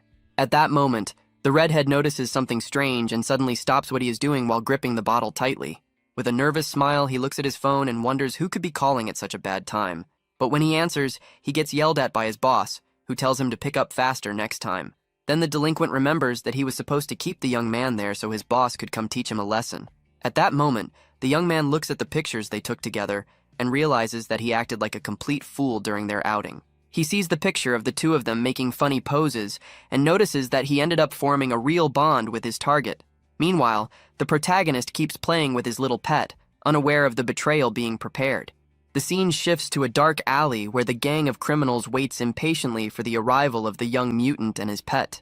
Filled with fear, the redhead bows before the leader and apologizes over and over for failing his mission earlier that day.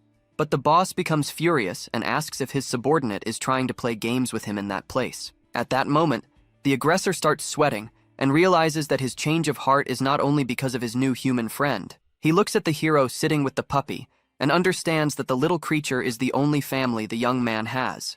With his face in his hands, the delinquent feels terrible and says that the whole situation is just too sad. Then he shows a picture of his own pet and says he understands the pain of losing a loyal companion. Crying, he sits next to the protagonist and regrets almost letting his friends harm the puppy. At that moment, he decides that he needs to protect the animal from any danger that might come. With that, the young man prepares to stand against his gang, but he quickly realizes that the leader has already lost all patience with him. Suddenly, the boss lands a heavy punch on the redhead's face, throwing him aside with great force. Lying on the ground, the subordinate trembles in pain as the villain approaches to continue the beating. The man grabs him by the hair and calls out his name, making it clear that the punishment is far from over. The boss pulls his hair and angrily demands to know where the mutant is hiding. At that moment, the redhead remembers how much fun he had with the boy at the arcade and realizes that his friend is just a normal kid. Meanwhile, the other henchmen surround the young man with bats and iron pipes, ready to act. The masked criminals watch silently, waiting for the leader's order. The boss then asks if the subordinate thinks they all gathered there just to waste time with lies. Desperate, the redhead insists that it is all a misunderstanding about the target. He recalls that the young man passed out from exhaustion after playing just a few games and looked like an ordinary weak kid. With blood on his face, he keeps insisting that the hero is nothing special and apologizes for making the boss come all that way. The leader scratches his head and asks if the redhead is really claiming the boy is not there. Then the aggressor puts on a fake act, placing an arm around the young man and asking if he is upset about getting a few hits from his older brother. The boss lights a cigarette and says that the subordinate's face clearly shows he is lying. With that, the villain demands to know the real reason for the sudden change in his story. The young man starts sweating, thinking about how the hero is not human and how much the world hates people like him. The boss begins laughing and asks if he is really worried about the boy's safety, but the redhead stays silent, realizing the situation is becoming more dangerous. Suddenly, the villain raises his hand and offers 5 million as a reward if he hands over the target immediately. With a cruel smile, he reveals that he already has a buyer ready to take the boy to the lab without leaving any trace. The delinquent is shocked and wonders if this is not human trafficking. He remembers news he saw about mutants being sold and realizes that it is real. His hand trembles as he understands that his boss is far worse than he thought. Even lying on the ground, the redhead keeps insisting that the hero is nothing special, but the boss does not believe him. With that, the villain loses patience and delivers a powerful kick to the subordinate's stomach, catching him off guard.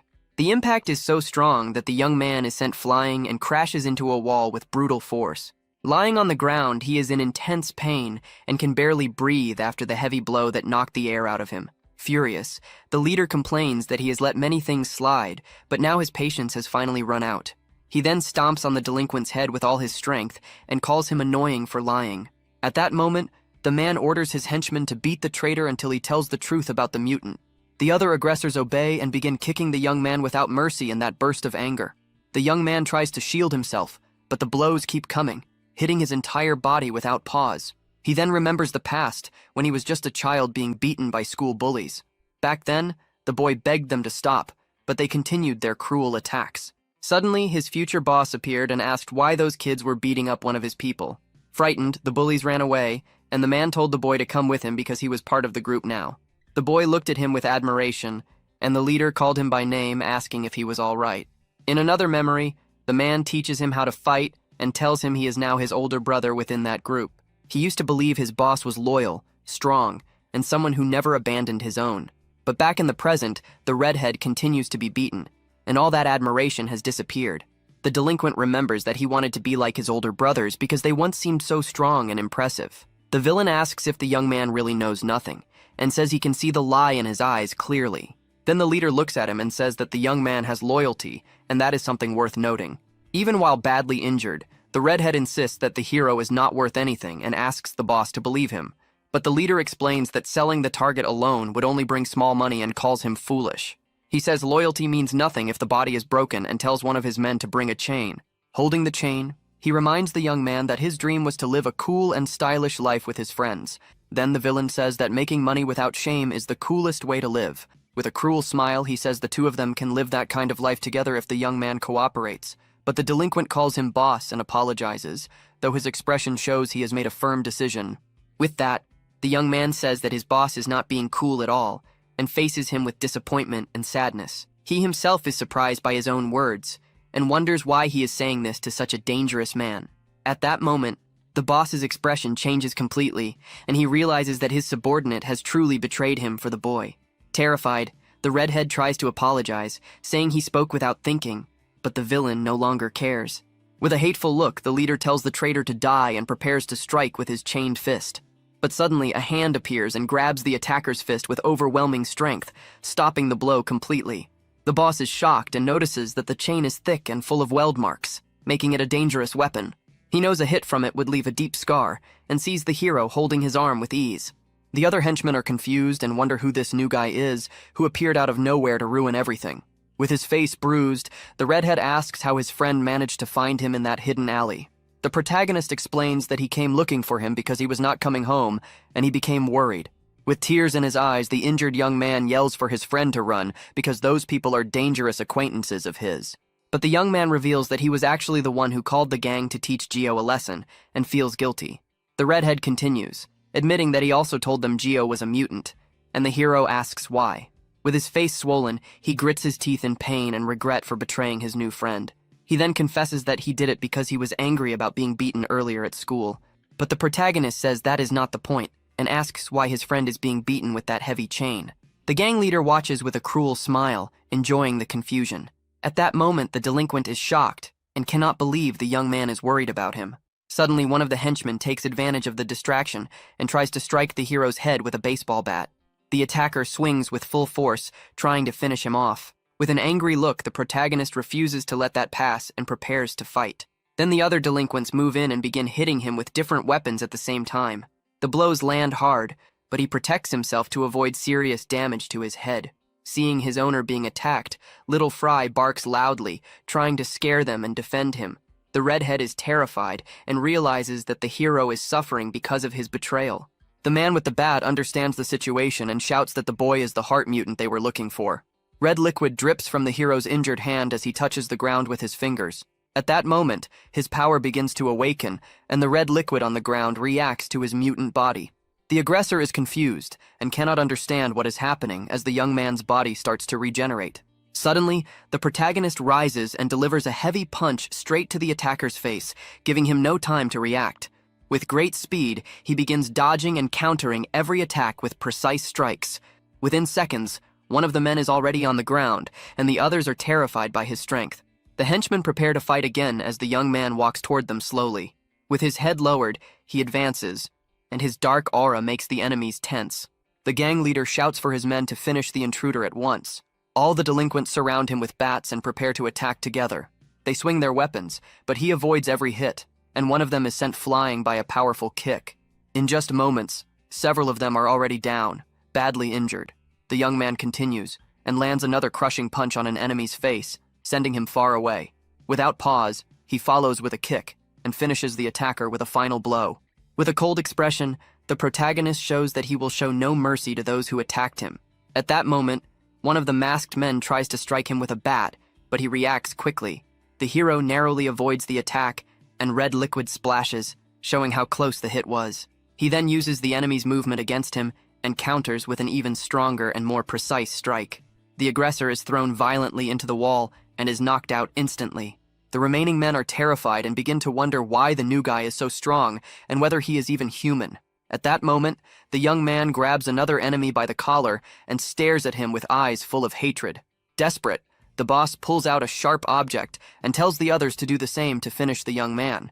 Then the villain rushes forward and strikes the protagonist with a cheap blow to his side. With a cruel smile, he asks if it hurt and mocks the injury as the young man feels the impact. The hero coughs, and red liquid drips from his mouth, showing that the attack was more serious than it seemed. The villain loses control and begins stabbing him repeatedly, shouting for the monster to disappear. But the young man grabs the blade with his hand, and red liquid drips as he holds it firmly. The gang leader is left confused, unable to understand what is happening. The protagonist stands up and calmly tells the aggressor to stop trying to pierce him like that. He then pulls the weapon out of his own body and grips it, leaving his enemy unarmed. Terrified, the man asks what kind of heart he has to survive such an injury and still stand.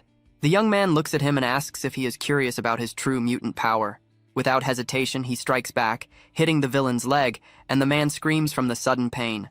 Seeing that, the other henchmen panic and realize they should not have fought a mutant. The young man throws the weapon aside and prepares to deal with the rest. His eyes glow red, and he charges forward with incredible speed. He warns them that now that they know who he is, none of them will leave that place alive. His expression shows that he will show no mercy to those who hurt his friend. Meanwhile, Little Fry barks loudly, as if cheering him on. In seconds, all the henchmen are on the ground, their faces badly damaged from the blows. The protagonist stands in the middle of the alley, surrounded by defeated enemies, with his puppy beside him. On the ground, the redhead calls his name, still shocked by what he has seen. He asks if the hero is all right and offers to call an ambulance because of the injury. But the young man says he is fine and touches his chest, showing there is no wound left. In shock, his friend realizes the hole is gone and cannot believe the regeneration. With blood still on his face, the redhead stares at him, overwhelmed by what he just witnessed. Then he looks away, filled with guilt for betraying the only friend he has. Among the fallen enemies, the protagonist apologizes, which only confuses him more. Suddenly, the young man clenches his fist tightly, trying to hold back his anger. On the ground, the redhead hits his own head and curses himself for being foolish and choosing the wrong people. The hero is surprised and asks if he was really going to sell a friend like that. With his face down, the delinquent asks for forgiveness and admits that he betrayed him because he stayed close to those bad people.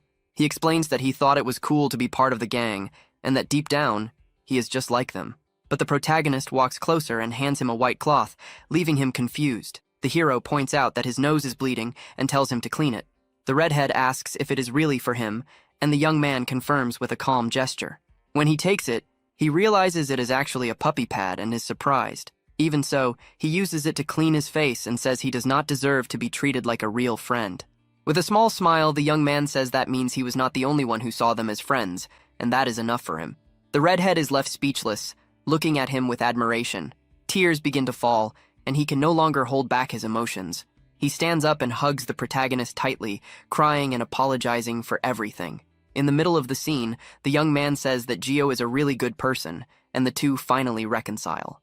Just then, the redhead's boss appears and tells him to let the protagonist go, saying he has reflected on his mistakes. He and his entire group are tied up and kneeling, promising not to reveal the hero's identity as a mutant. The redhead watches with confusion and irritation, unable to understand what is happening. Then he becomes angry and kicks the boss in the face, shouting for him to apologize properly. He calls the man trash and continues attacking him without stopping. With that, the boss takes the full force of the brutal kick directly to his face. The attacker yells for the man to leave for good while the protagonist calmly watches everything. At that moment, the redhead asks what they should do with those guys and suggests teaching them a lesson. But the tough guy is surprised when the protagonist starts walking away from the scene without saying a word. The big man clasps his hands and begs them not to call the police, promising he will stay quiet.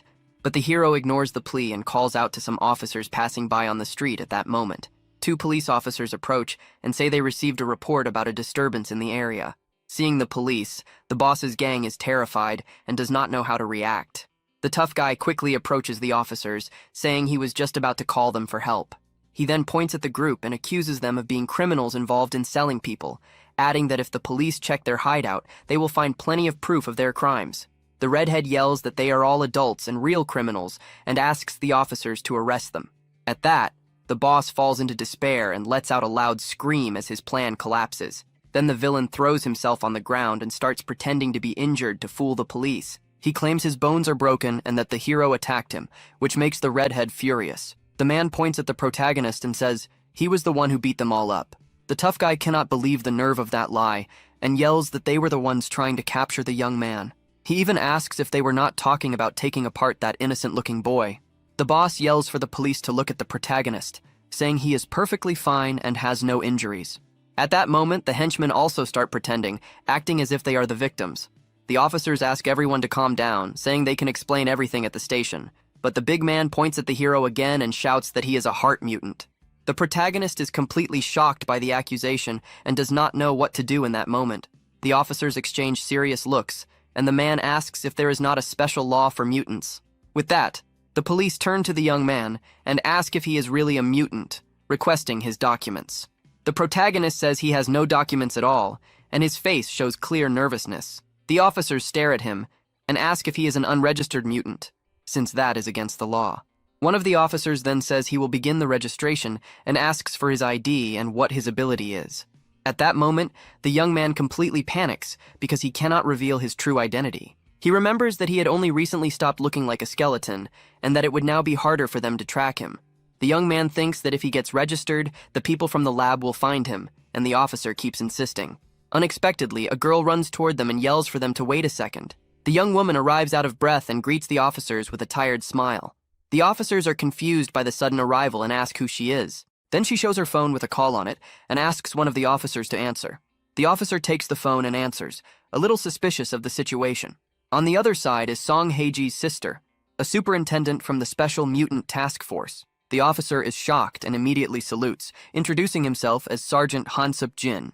The woman explains that the case is an attempted kidnapping and that the mutant is a witness. Then she takes responsibility for the matter, and the sergeant says he will follow her orders. The sergeant then orders his partners to arrest only the gang and release the other two. The police begin arresting the boss, who protests and asks why only they are being taken. He keeps complaining while being handcuffed and demands to know who the person on the phone was. The girl waves with a smile, and the boss wonders who that young woman is. The protagonist asks how she knew he was there. She explains that she saw him at school surrounded by strange guys and decided to follow them. The redhead looks confused, and the hero points at him, asking if he is one of those strange guys, and she confirms. The girl asks what happened to his face since it looks terrible, and the young man explains. She finds the tough guy a bit odd, but remembers he is a good kid and notices his expression. She says her sister already handled the gang, and the redhead starts crying, realizing the hero has friends while he does not. The protagonist turns to the boss and asks who he was planning to hand him over to. With a serious look, he asks if it was the Hermes research lab. The man denies knowing that place and says he was going to sell him to a local dealer.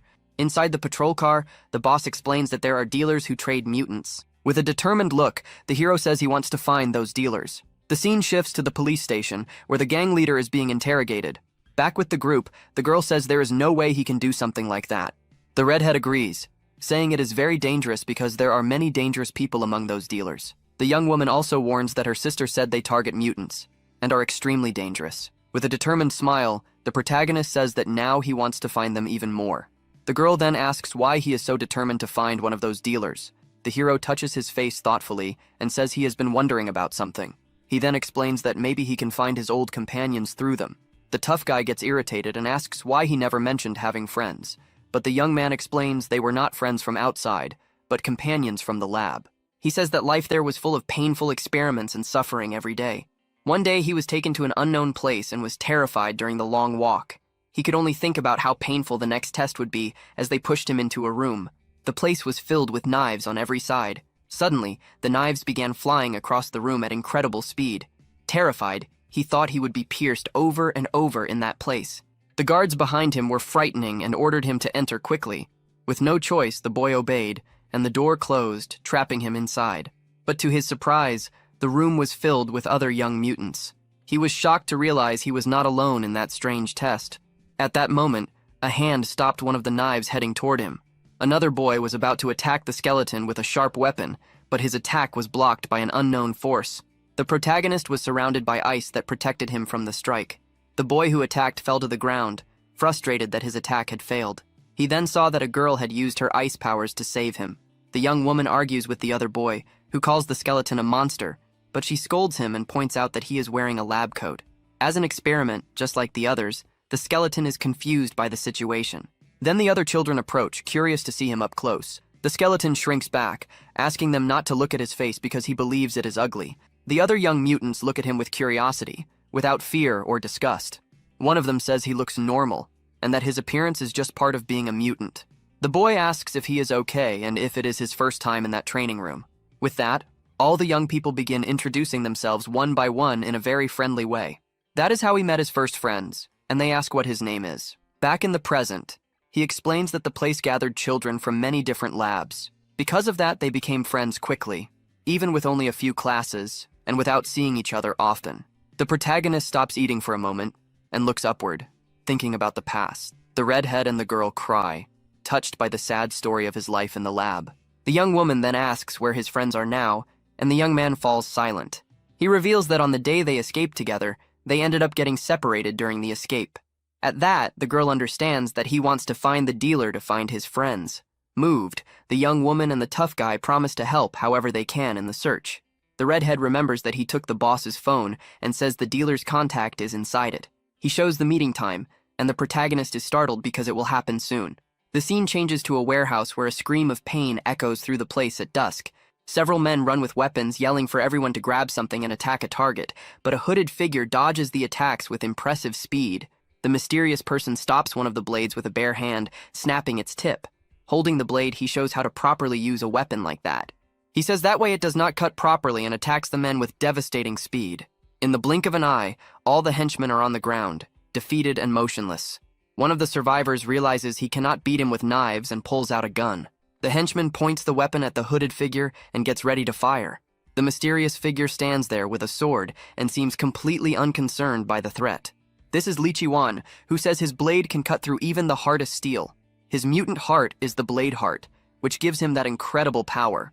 Another hooded figure tries to flee the scene, running among the fallen bodies, but before he can escape, an attack hits him in the head and knocks him out instantly.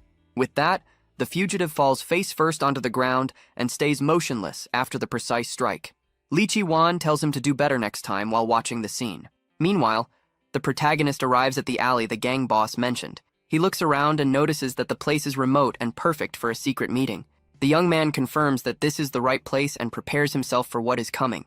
Looking at the phone, he sees that there are still 30 minutes before the dealer arrives. He thinks about the dealer who sells mutants and that maybe he is a mutant too. In a flashback, the girl asks if he is really going to meet this dealer. She warns him that they are criminals who hunt mutants, and some of them are mutants themselves. But the young man sees this as a chance to learn more about his missing friends. Even though she is worried, he reassures her, saying that for today, he will only watch from a distance. He assures her that with his ability, he can easily escape if something goes wrong at the meeting. Now in the alley, he thinks that if needed, he should capture the dealer immediately. For that, he looks for something he can use in an ambush and finds a wrench. He knows he cannot attack without thinking first, and that the most important thing is to figure out the other side's ability. Unexpectedly, several knives fly toward him in a sudden surprise attack. The young man is thrown back and cries out in pain after being caught off guard. Lying on the ground, he sees one of the knives stuck right beside his frightened face. A hooded figure appears and calls him a rat for hiding in an alley like that. The mysterious man walks closer and asks if the young man is an undercover cop. The protagonist quickly realizes that this must be the dealer he was waiting for. Seeing the knife, he assumes the man might be just a normal human without powers. Thinking it will be easier to capture him, he prepares to attack with full force. He steadies himself against a concrete block, ready for the fight. In a fast movement, he rushes forward for a direct strike. He closes the distance and prepares to throw a punch, giving no time for a reaction. But the moment he sees the man's face, everything changes, and he freezes in shock. The dealer reveals his identity and introduces himself as Li Che, one of his former companions from the lab. The protagonist is left speechless and repeats the name in disbelief. Before he can process it, his former friend moves first. Without hesitation, the dealer lunges forward and delivers a strike that sends the hero flying. The impact throws him across the alley, and he crashes hard onto the ground. Lying there, he tries to stand, but something feels wrong. He quickly realizes that his strength is gone because his tendons were cut. He looks at the wounds on his arm and shoulder, which keep bleeding without stopping. His ankles were also hit, leaving him unable to move properly. He understands that his friend's sword skill is far beyond anything normal. At that moment, he remembers the day of the escape, when he was still a skeleton inside the lab. The ceiling collapsed and blocked the path of the escaping mutants. Even with his body only partially restored, he used his strength to hold up the debris and protect everyone. Despite the strain, his expression showed determination. At that time, his friend used his blade to cut through the rubble and open a path. The skeleton had looked at him with respect and gratitude. Back then, his companion had stepped forward and cleared the way for everyone to escape. Back in the present, he asks again how his friend knows his name, but the swordsman only watches as he struggles to stand.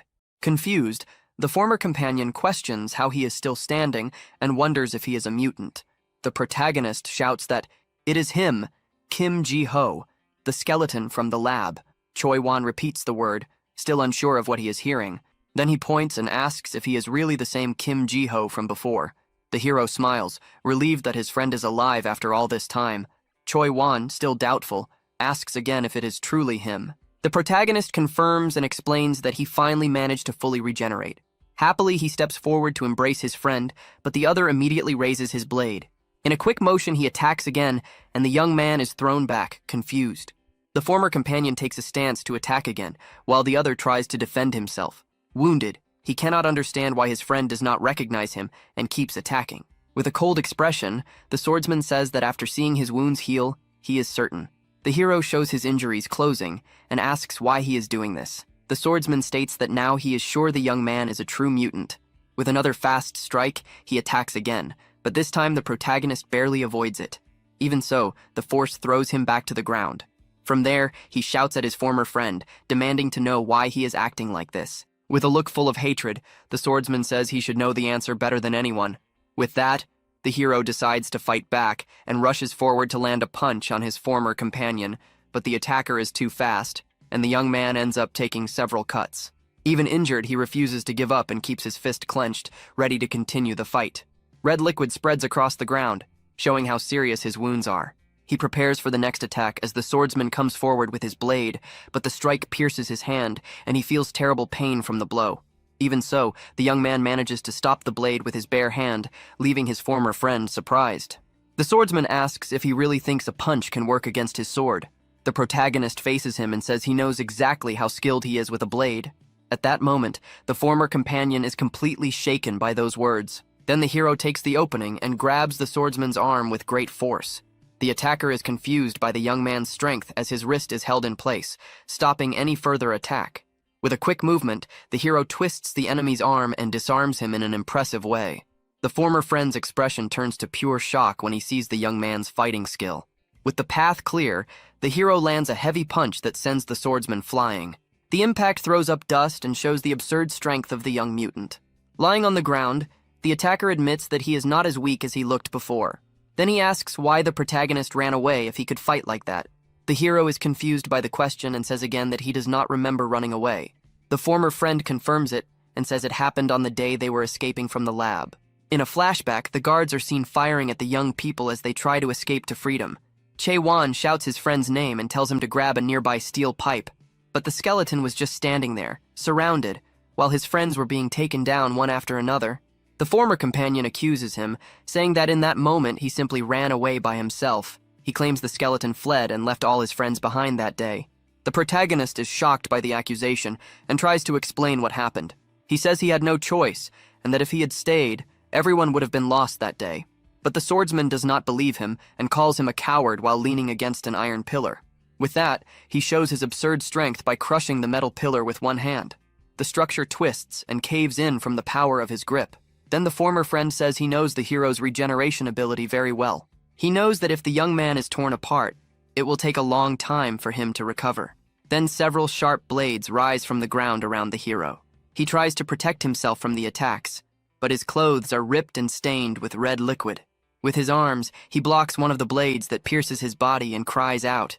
At that moment, the swordsman says the real strike will come from somewhere else. Then two blades slam into a support pillar, causing a huge impact. The explosion tears through the area and people run away in fear from the sound. The girl and the redhead watch in shock, and he suggests calling the police immediately. The place is filled with dust and destruction, and the young woman grows worried as she calls out for her friend.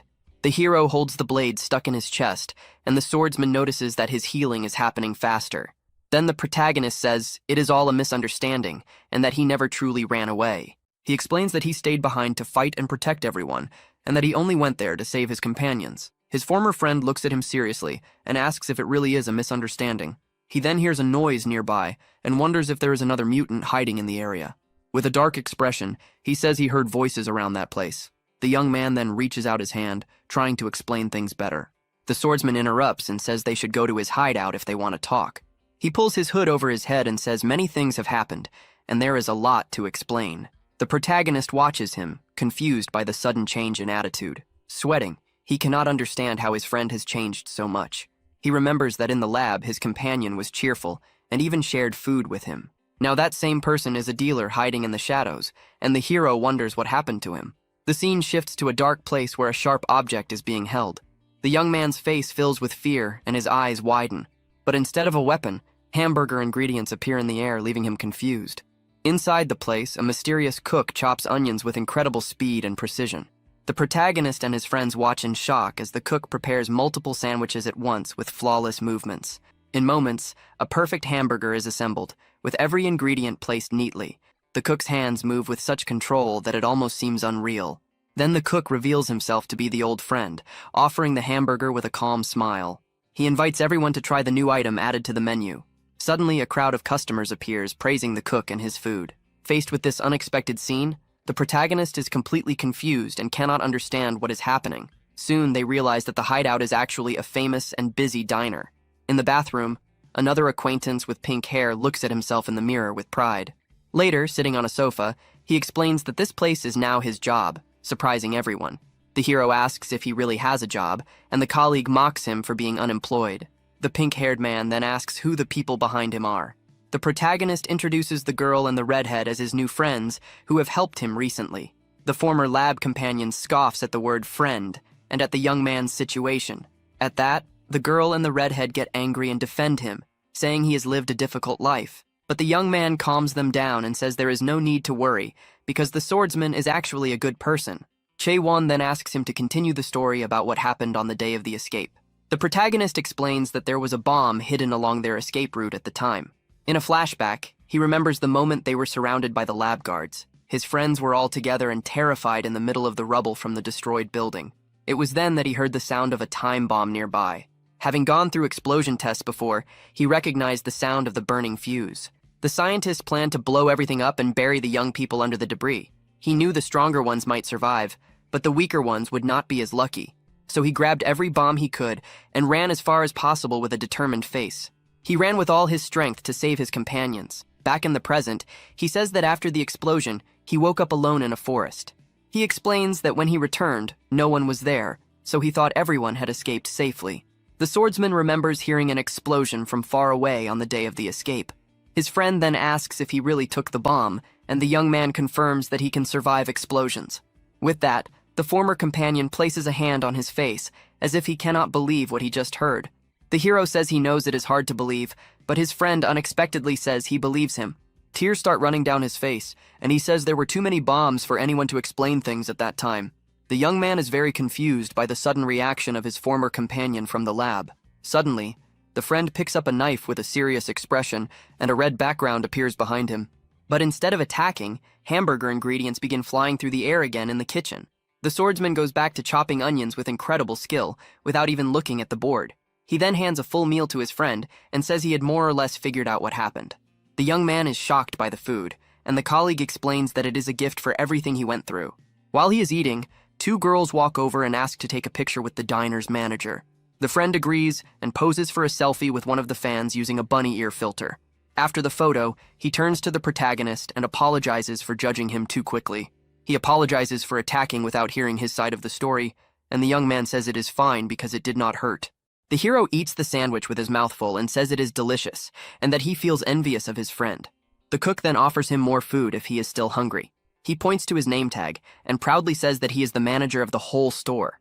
The young man says that is amazing and that he seems like a normal person, and the friend says it is nothing. He then says the protagonist can be normal too and offers him a job at the diner. The manager says he can even pay a little extra, leaving the hero and his friends shocked. But the protagonist raises his hand and interrupts with a very serious look on his face. The young man accuses him, remembering that he was at the meeting point, and asks why he is a dealer. The friend gets furious at the question and calls him a jerk for asking that after everything from the lab. The hero then realizes that all of this must be just an act from his former companion. The manager scratches his head and explains that he only pretends to be a mutant dealer. He says that when he is not working at the diner, he acts like a dealer to lure criminals, and that it is all just a disguise to catch kidnappers. The hero asks if that is really true, and his friend confirms that it is obviously an act. With that, the young man feels relieved, since he had been truly worried about him. He then asks if the manager really works there and plays the role of a dealer in his spare time, and the friend answers with a smile and a thumbs up. The protagonist says his attitude is impressive. The young man praises his former companion for living well, and the manager gets slightly embarrassed. With his mouth still full, the hero offers to help with anything, which surprises the other. He remembers that his main goal is to find the rest of his companions, and says he will do whatever he can. The manager looks at him with a serious expression, thinking about the offer. Then he slams his fist on the table and says he definitely needs help with his plan. The swordsman explains that there is a dealer to catch, and with the young man's ability it will be easy. He adds that capturing them might lead to information about the others. The former companion points at him and says he will be a great help in the mission. With that, they bump fists and seal the agreement. The manager says he will contact him if he needs backup. He then says goodbye and returns to work, promising to call later with the details of the plan. Outside, the young man thanks his friends for waiting and for letting him talk to his old companion.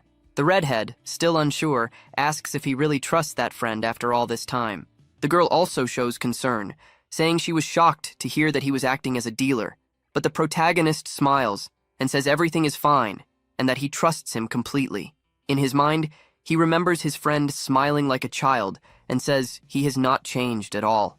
The young woman then asks how the manager will contact him if he does not even have a phone. With a smile, he shows the phone he took from the criminal and says he now has something to use. The scene shifts to a dark alley where a young man runs desperately from a group chasing him. Several men pursue him, shouting for him not to escape. Wounded and exhausted, the young man is cornered in a dead-end alley. In anger, he shouts at them to stop chasing him, and his hand begins to release a golden liquid.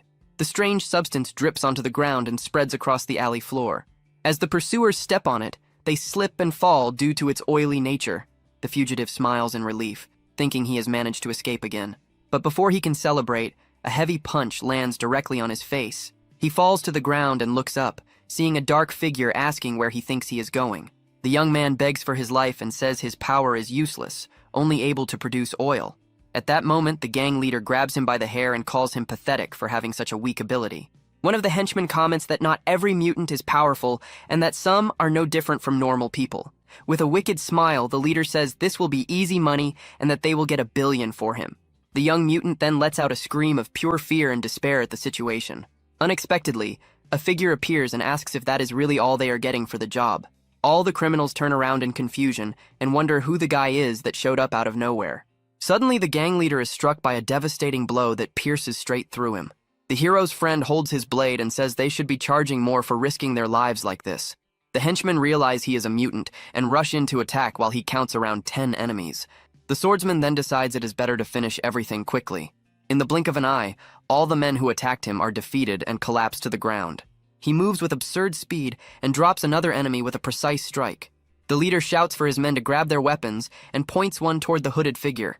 At that moment, the pink-haired young man simply places his finger on the gun without any fear. He then reminds the man that his weapons are also made of steel and prepares to attack.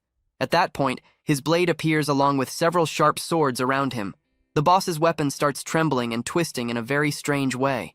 The metal begins to bend and change shape in his hands. The man is completely shocked and cannot understand what is happening to his weapon. From inside the barrel, several sharp blades start to grow and extend rapidly. With that, the spikes pierce the bad guy's hand, and he screams in pain from the sudden attack. The swordsman then turns to the fallen man with a cold and contemptuous look. He says that next time they should choose a place without metal if they want to avoid trouble. The rescued young mutant thanks him for saving him from that terrible situation. He then asks if his savior is also a heart mutant like him, but the swordsman cuts him off and tells him to stay quiet in a very cold tone. Answering a call, he says he is listening to the orders from the other end of the line. He then reports that he has recovered the mutant and can take him back to the lab. The young man is shocked when he hears the word lab and cannot believe what is happening. The swordsman says he is noisy and introduces himself as the dealer who is going to sell him.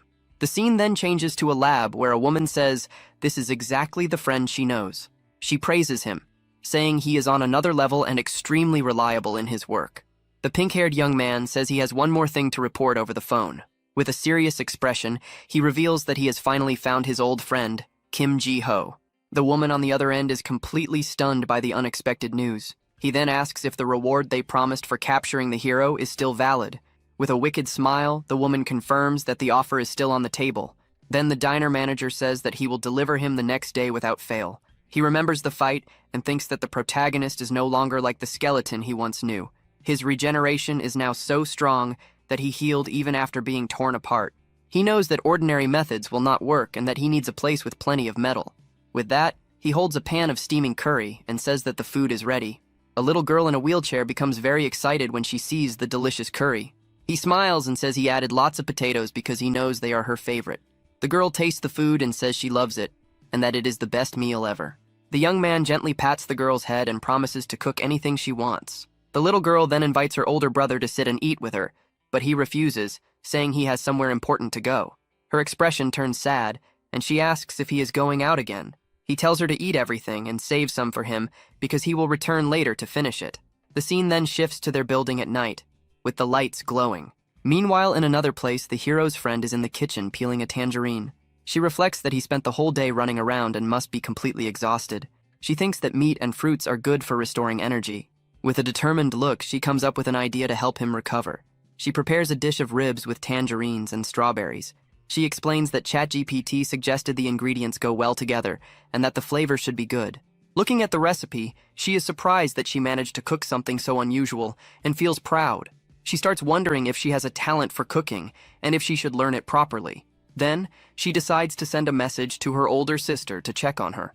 She tells her about the rib dish with fruits, and her sister responds with a disgusted sticker. The young woman gets annoyed and says her sister does not understand good food at all. She then tells her friend that her sister will only arrive late at night and that he can go to sleep. But the young man says he is fine and will stay awake because his friend might call at any moment. With a smile, the girl asks if he was happy to reunite with his old companion. The protagonist smiles widely and says he missed him a lot during all that time. The young woman comments that she has never seen him so relaxed and happy since they met, and he agrees. He then begins to explain that his friend has always been someone very important to him since the lab. In a flashback, the colleague approaches the skeleton and asks why he is sitting alone. The skeleton is startled and does not know how to respond. Embarrassed, he shrinks back and says he was just sitting there doing nothing. The boy notices that the skeleton is missing an arm, and the young man panics and tells him not to touch it. He explains that the wound from an experiment has not healed yet and asks him not to look. With a smile, the friend asks if he is really sad over something like that. Then he asks the skeleton to give him his arm, which leaves him confused. Before he understands what is happening, the colleague does something that shocks him completely. The boy transforms his arm into a giant blade, leaving him stunned. The young man sits down and asks if the new blade arm is not amazing. At that moment, another lab companion appears and accuses the boy of mistreating the skeleton, but he defends himself and says he just made him cooler, asking if a sword arm is not awesome. The skeleton blushes and thinks the new blade arm is the coolest thing he has ever seen. The girl nearby is confused and cannot understand the situation. The colleague smiles and says the skeleton understands what is cool, then extends his fist toward him. The protagonist looks at it without understanding the meaning. The friend explains that it is a fist bump, a sign of trust between them.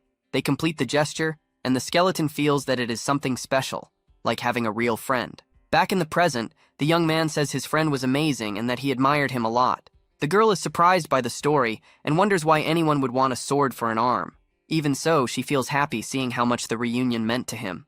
She calls him to eat, but the young man says he is fine and does not need help. Then she presents the special dish she prepared, a very unusual rib with fruits. The young man is shocked and asks what kind of food that is.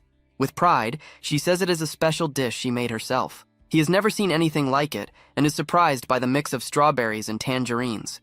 Even though he is unsure, he decides to try a piece and thanks her for the meal. With his mouth full, he chews slowly, focusing on the taste with a serious expression. The girl steps closer and nervously asks if the dish turned out well and if he liked the combination. With tears in his eyes, the young man says the food is incredible and truly delicious. He praises the meat, the strawberries, and the tangerines, saying everything fits perfectly together. At that moment, he notices the little dog and asks if he can share some of the food. The young woman refuses, saying it could be dangerous, and the puppy lowers its head with a sad expression. She promises to prepare something proper for him later. The young man says it is the best food he has ever eaten and thanks her sincerely. Happy with the praise, she promises to cook something just as good again. With his cheeks still full, the protagonist agrees and thanks her once more. Suddenly, the phone on the table starts vibrating and ringing, drawing his attention.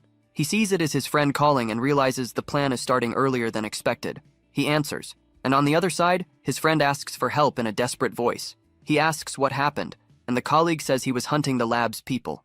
Hearing that, the young man's expression tightens instantly. The girl overhears and becomes worried, knowing what that place means to him. His friend asks for help again, and the young man immediately agrees, saying he is on his way. Before ending the call, the colleague gives the address of an abandoned factory. The young man turns to the girl and says his friend is in danger and that he needs to go. He swallows the remaining food and prepares to leave. He apologizes for not finishing the meal, but she tells him it does not matter. He runs out and asks her to stay, but she decides to follow him, worried about what might happen. The scene shifts to an abandoned warehouse, the supposed meeting location. Carefully, the protagonist peeks inside and questions if this is really the place. Inside, the silence feels strange, but he confirms the address is correct. With a cautious gaze, he starts noticing something off about the environment and becomes suspicious. He realizes that the floor and walls are made entirely of metal and immediately goes on alert. He studies the pipes and steel plates and sees that even the ground is covered in metal. With that, he understands that this place gives his friend a complete advantage in a fight. The protagonist cannot understand how his colleague could have been defeated in a place like that, as it makes no sense. He then decides to stay alert, knowing he cannot fall into a hidden trap. The young man imagines his friend tied somewhere in fear, and that thought makes him uneasy. Suddenly, the swordsman places his hands on the ground and activates his mutant ability. Sharp blades erupt from the metal floor at high speed. The young man is struck directly and lets out a cry of pain from the sudden attack. His expression fills with shock as the trap pierces through his body, leaving him unable to react. Suspended in the air by the blades, he realizes the attack is extremely powerful. At that moment, his former friend appears and acknowledges that he came all the way there. Injured, the protagonist questions his actions, still thinking he had been captured. The other tells him to look around and understand the situation for himself. In that instant, the truth becomes clear, and the young man realizes it was all a setup. The attacker confirms the deception and moves in for another strike. Even wounded, the young man catches the blade with his bare hands, suffering damage but holding it in place. He breaks the weapon and immediately avoids the next attacks. The swordsman keeps pressing forward, summoning multiple blades at once. His movements are fast and precise, showing complete control over the fight. In a quick motion, he delivers a strong kick to the protagonist's face. The impact makes red liquid spill from his mouth as he is left disoriented. He is thrown backward and crashes into a stack of wooden crates. Lying on the ground, he faces his former friend, who watches calmly from a distance. The swordsman states that he is glad to have found him again. He notes that seeing him in human form felt strange, yet his voice remained the same. Wounded, the young man listens as his former companion admits that their earlier talk brought back old memories. Then, with a serious expression, he reveals the truth. Everything before had been a lie. Standing still with his blade, the pink-haired man carries a threatening presence. He explains that his role is to hunt mutants and deliver them to the lab. Finally, he makes his goal clear. He intends to send the protagonist back to that place. What is he talking about? No sense. But quickly he places his hands on the metal and begins to consume the power. Before he realizes it, swords appear behind the protagonist. He manages to dodge by a narrow margin, but the real attack was yet to come. This is different from before. Right now it's not about subduing him. It feels like he's actually trying to kill the protagonist. Lee Chae-won, you bastard! He is really trying to capture me after everything we went through together in the laboratory. He doesn't know what's going on, but he should at least explain himself. No need. Just surrender. He places his hand on the iron plate again, and countless swords appear, striking the protagonist. That bastard! Is he insane? Why is Chae-won still in contact with that laboratory? That place is a criminal organization. Wake up, you idiot! The protagonist tries to buy time, but the plate is easily cut in half. Shit. Talking won't work. It's better to run. Running away won't help. With his hands on the ground, swords emerge to try to block the protagonist, who realizes that this place is overflowing with iron. It is the best scenario for his enemy. Don't try to run. Damn, he really came completely prepared. He really intends to hand him over to the laboratory. What the hell is wrong with him? He's saying it doesn't matter if he gets sent back to that hell. That's right. It doesn't matter. Fine, if that's how he feels. The protagonist tries to retaliate with a punch, but ends up being easily counterattacked. But thanks to his fast recovery, he launches a counterattack, catching the enemy off guard and landing a direct hit. What? That much isn't even damage. As expected. After years of suffering, he's built up resistance. Kim Ji-o's recovery ability is different now. Even if he's cut, he heals instantly. And he tries to counterattack in that brief moment. In that case, he will hit him so fast that Ji-o doesn't even get a chance to counter. If he's regenerating, he can't attack back. The protagonist sees Chae-won's eyes and cannot believe what is happening. Flashback. What kind of experiment are they trying to do now? The shackles are released. Resurrection Heart, 225th Regeneration Response Experiment begins. It's starting again. Test subject deployed. As the door opens, we see that it is his childhood friend, Lee Chae-won. What is happening? Today's experiment will observe how the Resurrection Heart regenerates and recovers when stimulated by the ability of the Sword Heart. Test Subject 0824 will attack Test Subject 001 using their ability. What? Does he want me to attack Kim Ji-o? He's telling me to cut him down right now. Insane. Screw that. He's not doing it. The scientist dragged me here just for this. He's leaving. But suddenly, the device on his neck emits an electric discharge that paralyzes him. Stop wasting time and just do it. He will be fine. You lunatic. How could he hurt his own friend? He told you. It doesn't hurt him anyway. He will just die. Hey, you weakling. Stop acting tough and just do what they say. All you do is cut with a sword anyway. Compared to abilities that freeze, burn, or grind people alive, your ability is weak, so just do it. What? He's weak. Yeah, so stop wasting time and finish it already. He will regenerate soon anyway. I'm weak. Good. Let's see if he's really weak. So he charges straight at the protagonist with everything he has, injuring him badly. Did he push him too far? Does it still not hurt?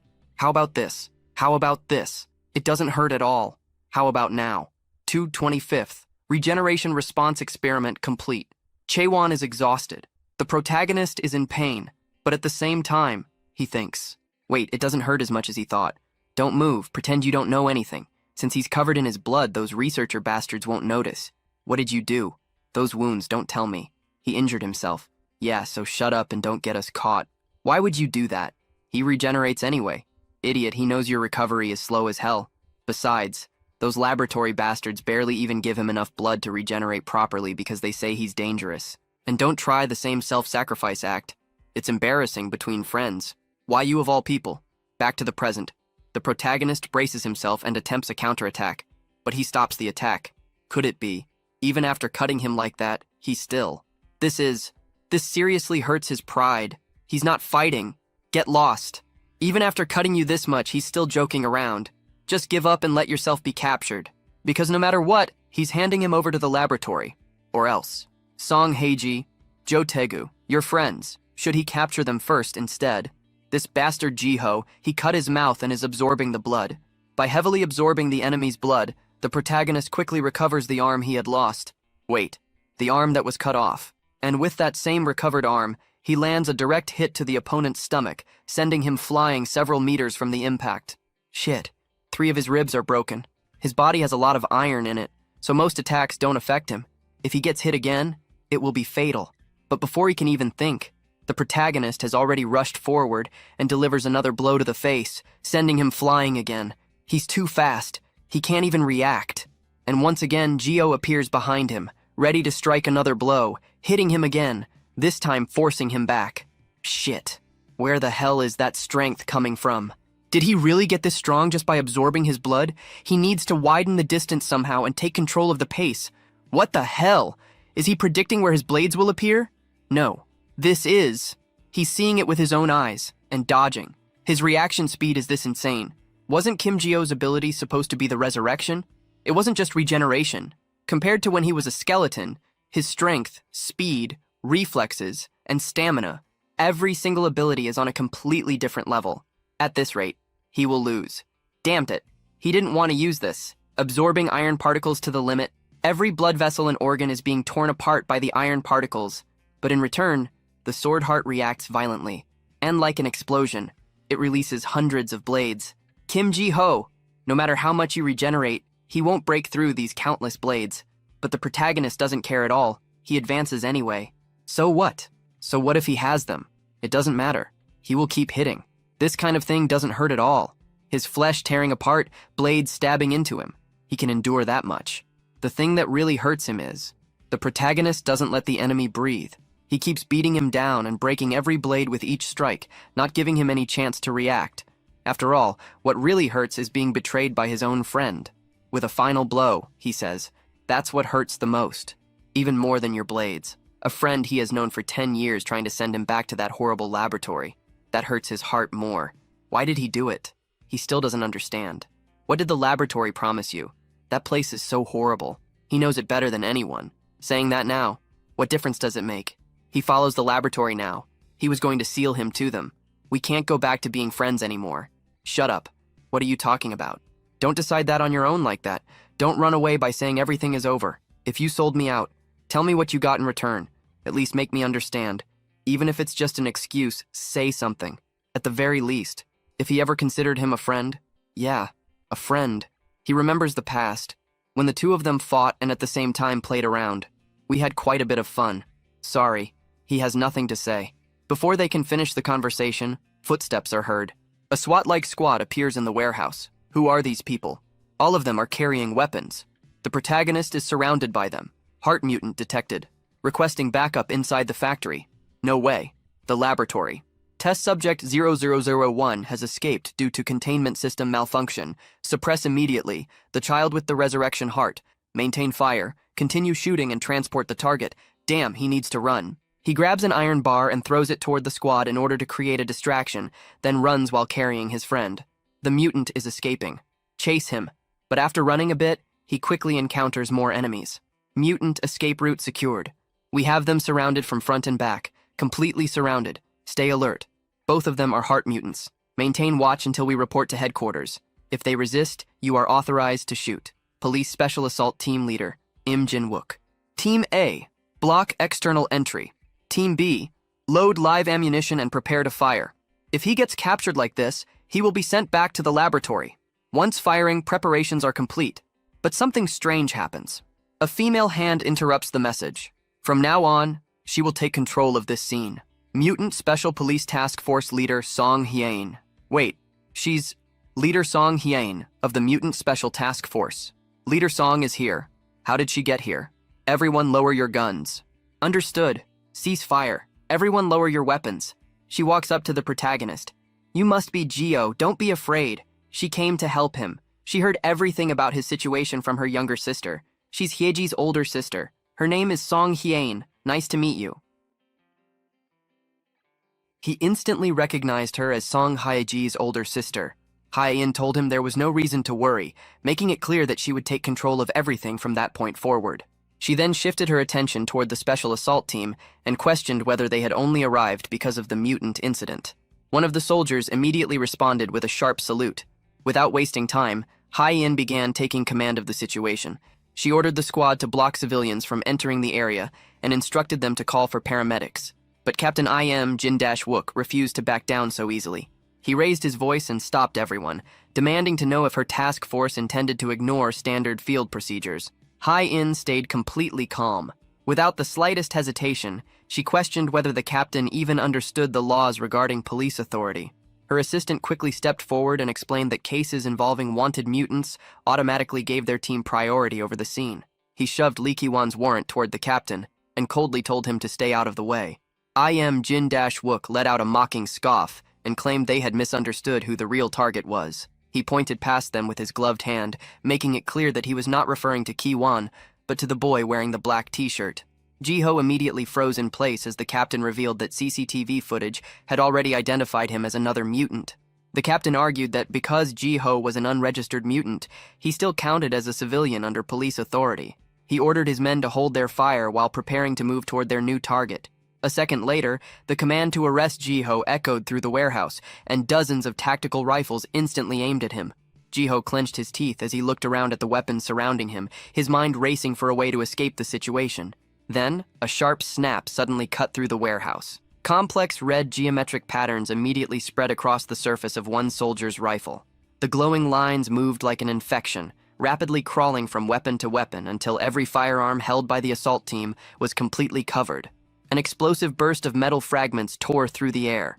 The rifles shattered apart in the soldiers' hands, breaking into countless pieces that scattered across the floor. The elite squad stood frozen in disbelief, staring down at their empty hands and the ruined scraps of metal beneath them. One officer muttered in fear after finally understanding the truth. This was team leader Song Hye-in's mutant ability. Hye-in stared directly at them, making it clear that they still did not understand how dangerous the situation truly was. Captain Im became furious, yelling at her for using her power against her own allies. Hye-in showed no reaction and simply snapped her fingers again. Jin-wook cried out as the pressure from her ability started crushing him. Hye-in kept her arms crossed, completely calm despite the captain's shouting. She stepped closer and revealed that this case was part of a special investigation connected to the Hermes laboratory. The moment the captain heard the lab's name, his expression changed with real concern. Hye-in told him to look around if he still doubted her words. She pointed at the destruction across the floor, showing the traces left behind by the battle between the two mutants. The captain looked at the boys again as the seriousness of the situation finally sank in. He realized they were not simple delinquents, but dangerous subjects tied to the Hermes lab's research. He understood that dealing with mutants of this level could cost his men their lives. Reluctantly, he admitted she should have explained it sooner, before ordering his team to hand over control. Two soldiers roughly pulled Lee Ki-won to his feet, causing Geo to ask where they were taking him. The assistant explained that Ki-won was a wanted criminal and would go through formal arrest procedures. Gio watched his friend get handcuffed and led away, wondering if Kiwon had really done something that serious. The man in the suit then turned to Gio, saying they would also need his testimony. He informed him that he would be taken for a private interview with the team leader. Gio looked toward Song Hai-in, feeling nervous again under her stare. Later, Song Hai-in sat across the table with her eyes fixed on the files in front of her. A faint, confident smirk appeared on her face. Kim Gio shifted uncomfortably in his seat beneath her intense gaze. He sat alone in the silent interview room as the tension between them continued to grow. Hai-in quickly got to the point while looking through the documents. She revealed that her team was currently hunting the Hermes laboratory. She mentioned that she had already heard about his escape 3 years ago from Song Hai-ji. Then she slid a document across the table and explained that Gio still did not know the lab's true activities. Gio's face immediately turned pale after hearing those words. She revealed that every other escapee from the laboratory had already been captured again. Hai-in explained the lab's method of letting subjects escape on purpose, only to hunt them down later and crush their hope. The goal was to break them mentally and force them into complete submission by proving they could never truly escape. Gio stared blankly ahead as he realized Lee Ki-won may have already fallen victim to that same method. Elsewhere in the facility, Ki-won sat silently with his head lowered and his hands restrained. An assistant entered the room and announced that the witness had finally arrived. Gio looked up, wondering who could possibly know the truth behind everything. A young girl in a wheelchair was brought into the room. She looked weak and nervous. The man in the suit stepped aside, allowing Lee Ki-won to become the focus. Song Hai-in lowered herself to the girl's level and gently held her hand, trying to calm her down. She explained that nobody would force her to speak, but they needed to understand her brother's reasons. Ki-won lowered her head as a tear rolled down her cheek. Her body trembled while she cried, blaming herself for everything that had happened. Her fist tightened as she explained that her brother had not always been the person he had become. The girl was clearly afraid, terrified that speaking would only make her lose her brother once again. Hai-in kept her calm smile and warned her that remaining silent would only leave Ki-won to carry all the blame alone. After wiping away her tears, Ki-won realized she could not leave him to suffer by himself anymore. She finally raised her head and agreed to tell the task force everything she knew. Her story went back 3 years, to the day her brother first returned home. Ki-won burst through the front door while still wearing the blood-stained hospital gown from the laboratory. He suddenly stopped after seeing the dark and ruined condition of his childhood home. In the shadows, he found his sister sitting alone in silence, her body weak and her eyes empty. Shock completely froze him as he realized both of their parents were already dead. He collapsed beside her and held her tightly while crying and apologizing for arriving too late.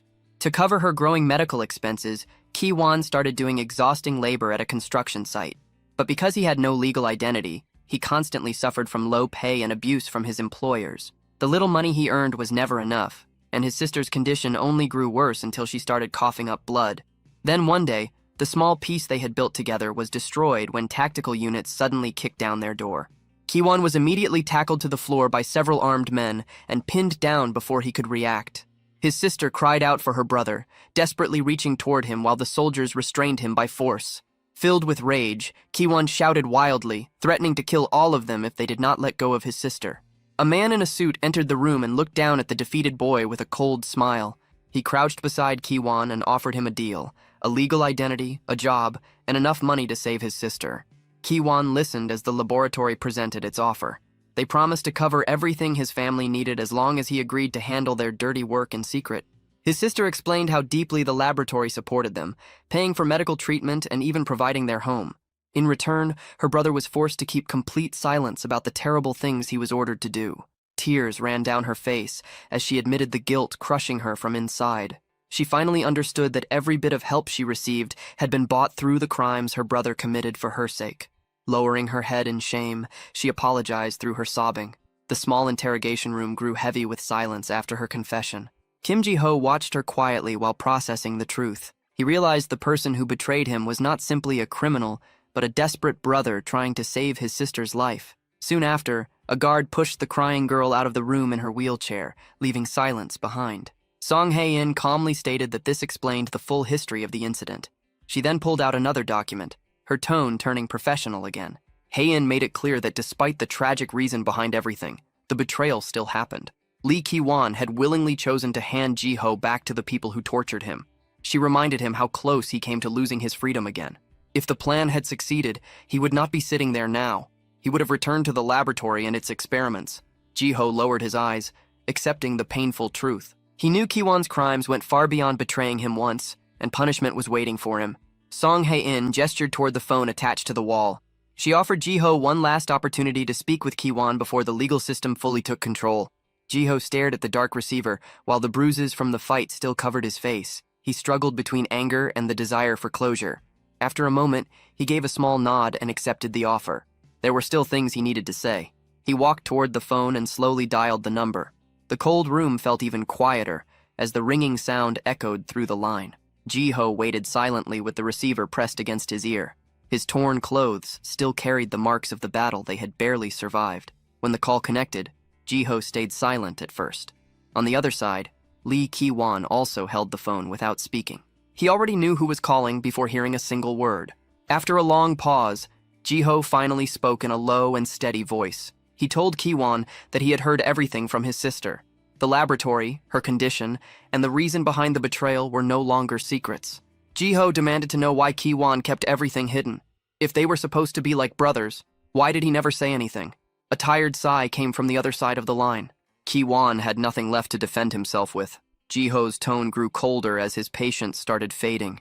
He was not asking for an apology. He only wanted the truth. He demanded an explanation for why Ki-won chose to do it. The silence that followed felt unbearable. Anger rose inside Jiho as he cursed him for the betrayal.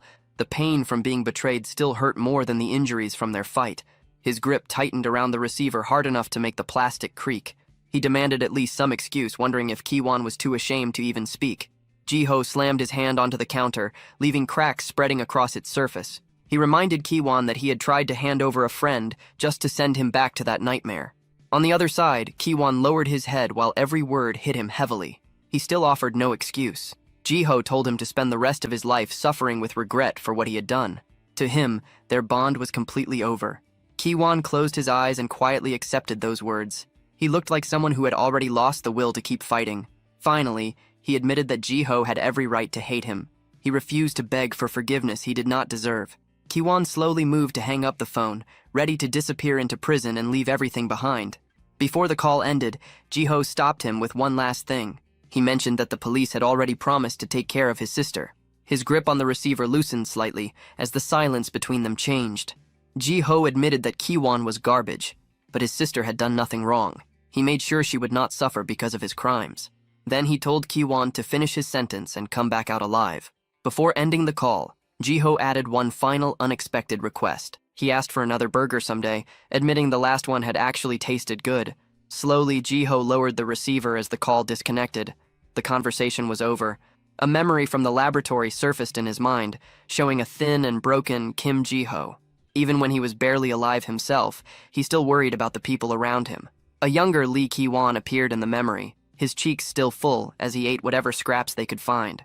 Back then, they were only children trying to survive inside a nightmare. In the present, Ki-won sat alone in the darkness. Quietly, he whispered one final thank you to the boy he had nearly destroyed. Jiho returned the phone to its hook, finally leaving the past behind. He remained standing there for a moment, letting the silence settle around him. Song Hae-in looked up from her screen, surprised by the way he handled the conversation. She admitted that he was far more forgiving than she would have been in the same situation. Jiho turned away from her as his thoughts drifted elsewhere. He confessed that he truly believed the others had escaped and found freedom too. Looking down at the floor, he carried the heavy thought of his missing friends. He only wanted to believe they had managed to live better lives than the ones they suffered through in the laboratory. Standing beside the phone, Kim Jiho slowly accepted the truth. His friends were never truly free. The people at the laboratory were still keeping them imprisoned and using them however they pleased. Song Hae-in listened carefully as Jiho made a desperate request. He turned toward her again, his voice filled with determination as he asked for her help in rescuing the others still trapped inside that place. A faint smile appeared on Hae-in's face. She placed her phone down on the table while watching the boy who had finally found a reason to fight beyond simple survival. Leaning forward, her expression became more serious as she asked whether he was truly prepared for what would come next. Jiho answered without hesitation, saying none of it mattered as long as they succeeded. He looked down at his hand as his muscles tightened and dark veins glowed beneath his skin. He understood that he was no longer the weak skeleton trapped inside the laboratory. Now, he had the strength to change things. His eyes sharpened with determination, showing that he was done running away. He swore to save his friends and destroy the entire laboratory no matter what it cost him. Later that night, the city remained quiet as the scene shifted toward an apartment building. Lights glowed behind the windows, but one apartment was far from peaceful. Inside, Song Hae-in suddenly burst through the front door, completely dropping her cold professional attitude as she loudly called for Song Hae-jae. Ji-ho followed behind her, looking confused by the sudden change in behavior. Without hesitation, Hae-in rushed forward and wrapped Song Hae-jae in a huge hug, acting like a completely different person. After being away for several days, she immediately demanded to know whether her little sister had missed her. She rubbed her cheek against the younger girl's face while ignoring all resistance. Song Hae-jae struggled to escape the overwhelming affection, telling her sister to stop. Song Hae-in continued smothering her sister with affection while scolding her for not washing up immediately after getting home. She insisted that her little sister must have felt lonely without her and refused to let go. From the hallway, Ji-ho watched the scene in complete disbelief. He never imagined the terrifying woman from the interrogation room could act this soft around her family. He remembered the cold way Hae-in treated Captain Jin-wook and compared it to the person standing in front of him now. At that moment, Ji-ho realized his first impression of her had only shown half of who she really was. Hae-in quickly returned to hugging her sister again, making it obvious that Song Hae-jae was the most important person in her life. Ji-ho simply stood there, still trying to process this unexpected side of his new ally. Eventually, Song Hae-jae managed to speak while looking toward Ji-ho with concern. She asked whether he was okay after hearing about the serious trouble involving his friend earlier. Ji-ho awkwardly scratched the back of his neck and looked down while thinking about everything involving Lee Ki-won. The situation was too complicated to explain properly. He forced a small smile and admitted things were fine now that her sister had handled everything. Despite how terrible the situation became, he was still grateful for the help. Relief immediately appeared on Song Hae-jae's face after hearing that things worked out safely. She finally slipped away from her sister's arms and shifted her attention elsewhere. Then she asked Ji-ho if he wanted to finish the galbi gym he could not eat earlier. A faint blush appeared on his face as he quickly nodded, his empty stomach reminding him how long it had been since he ate properly. Song Hae-jae suddenly checked her phone, but her face quickly turned pale after reading a message from her sister. The recipe mentioned strawberries, oysters, and included a strange sticker of a rabbit vomiting a rainbow. Moments later, Song Hae-jae proudly placed a huge pot in front of them and encouraged everyone to try her sweet and sour galbi jim. Steam rose from the strange mix of meat, strawberries, and whole oranges. Song Hae-in stared silently at the food, her doubtful expression saying everything before she even spoke. Using her chopsticks carefully, she lifted a slice of orange while questioning why oysters were somehow inside a beef dish. Without thinking, she asked what kind of lunatic taught her to cook like this, accidentally letting her rougher tone slip out. Song Hae-jae looked shocked by the language, forcing Hae-in to quickly change the subject and ask where the recipe came from instead. Excitedly, the younger girl pulled out her phone and proudly showed them GBT, the AI that gave her the detailed recipe. Because the instructions looked so professional, she completely believed the dish would turn out amazing. Song Hae-in stared at the strange dish with a deadly serious expression. Her eyes stayed locked on the bizarre meal as she wondered if the AI was deliberately insulting human intelligence with this disaster. She focused on the shining orange slice while trying to understand how fruit and fatty meat were supposed to work together. After a long silence, she finally delivered her honest opinion. Looking directly at her sister, Hae-in bluntly stated that the food did not even look edible. Song Hae-jae proudly raised her phone and showed them the recipe she found online. She explained that she adjusted the recipe herself to help her sister recover energy by adding extra vitamins. Hae-in looked at the strange mixture inside the pot with obvious doubt. Behind her, Hae-jae excitedly explained how she improved the AI-generated recipe even further. Meanwhile, Hae-in stared at the dish in disbelief, already convinced this meal would end with severe stomach pain. A pair of chopsticks slowly lifted a bright orange slice from the bowl. Someone had decided to test the food first. Kim Jae-oh immediately took a bite without hesitation, stuffing the mix of meat and fruit into his mouth. Hae-jae nervously watched him and admitted he did not need to force himself if it tasted terrible. At the same time, Hae-in's expression clearly showed she hated the flavor, yet she still forced herself to give a thumbs up to avoid hurting her sister's feelings. Seeing their reactions, Hae-jae's face brightened with happiness. Hae-in struggled to keep herself from throwing up while blushing in embarrassment as she admitted the strange mix of oysters, strawberries, and meat somehow tasted surprisingly good. Hae-jae clenched her fists in victory, thrilled that everyone liked her unusual recipe. Meanwhile, Jae-oh gave a thumbs up with tears running down his face. After years without a proper meal, he was genuinely moved by the food, while Heian could only wonder how he was capable of praising something that tasted like torture. Jo quickly emptied his bowl and claimed he could eat meals like this every day. He completely accepted Haijai's strange cooking skills. Heian watched him carefully and seriously questioned whether the laboratory experiments had destroyed his sense of taste along with the rest of his body. To her, his praise sounded almost suspicious. Only minutes later, every bowl on the table was completely empty. Once the meal ended, silence settled across the room. Heian placed her chopsticks down and announced they needed to discuss an important issue regarding Jo's future. Pointing her chopsticks toward him, she brought up the uncomfortable reality of his current living arrangement. She explained that having a healthy man living together with two women was not exactly ideal, especially for Haijai's social development. Haijai lowered her eyes as she realized how difficult it would be to continue hiding someone being hunted by the laboratory. Haijai asked where else Jo could possibly stay.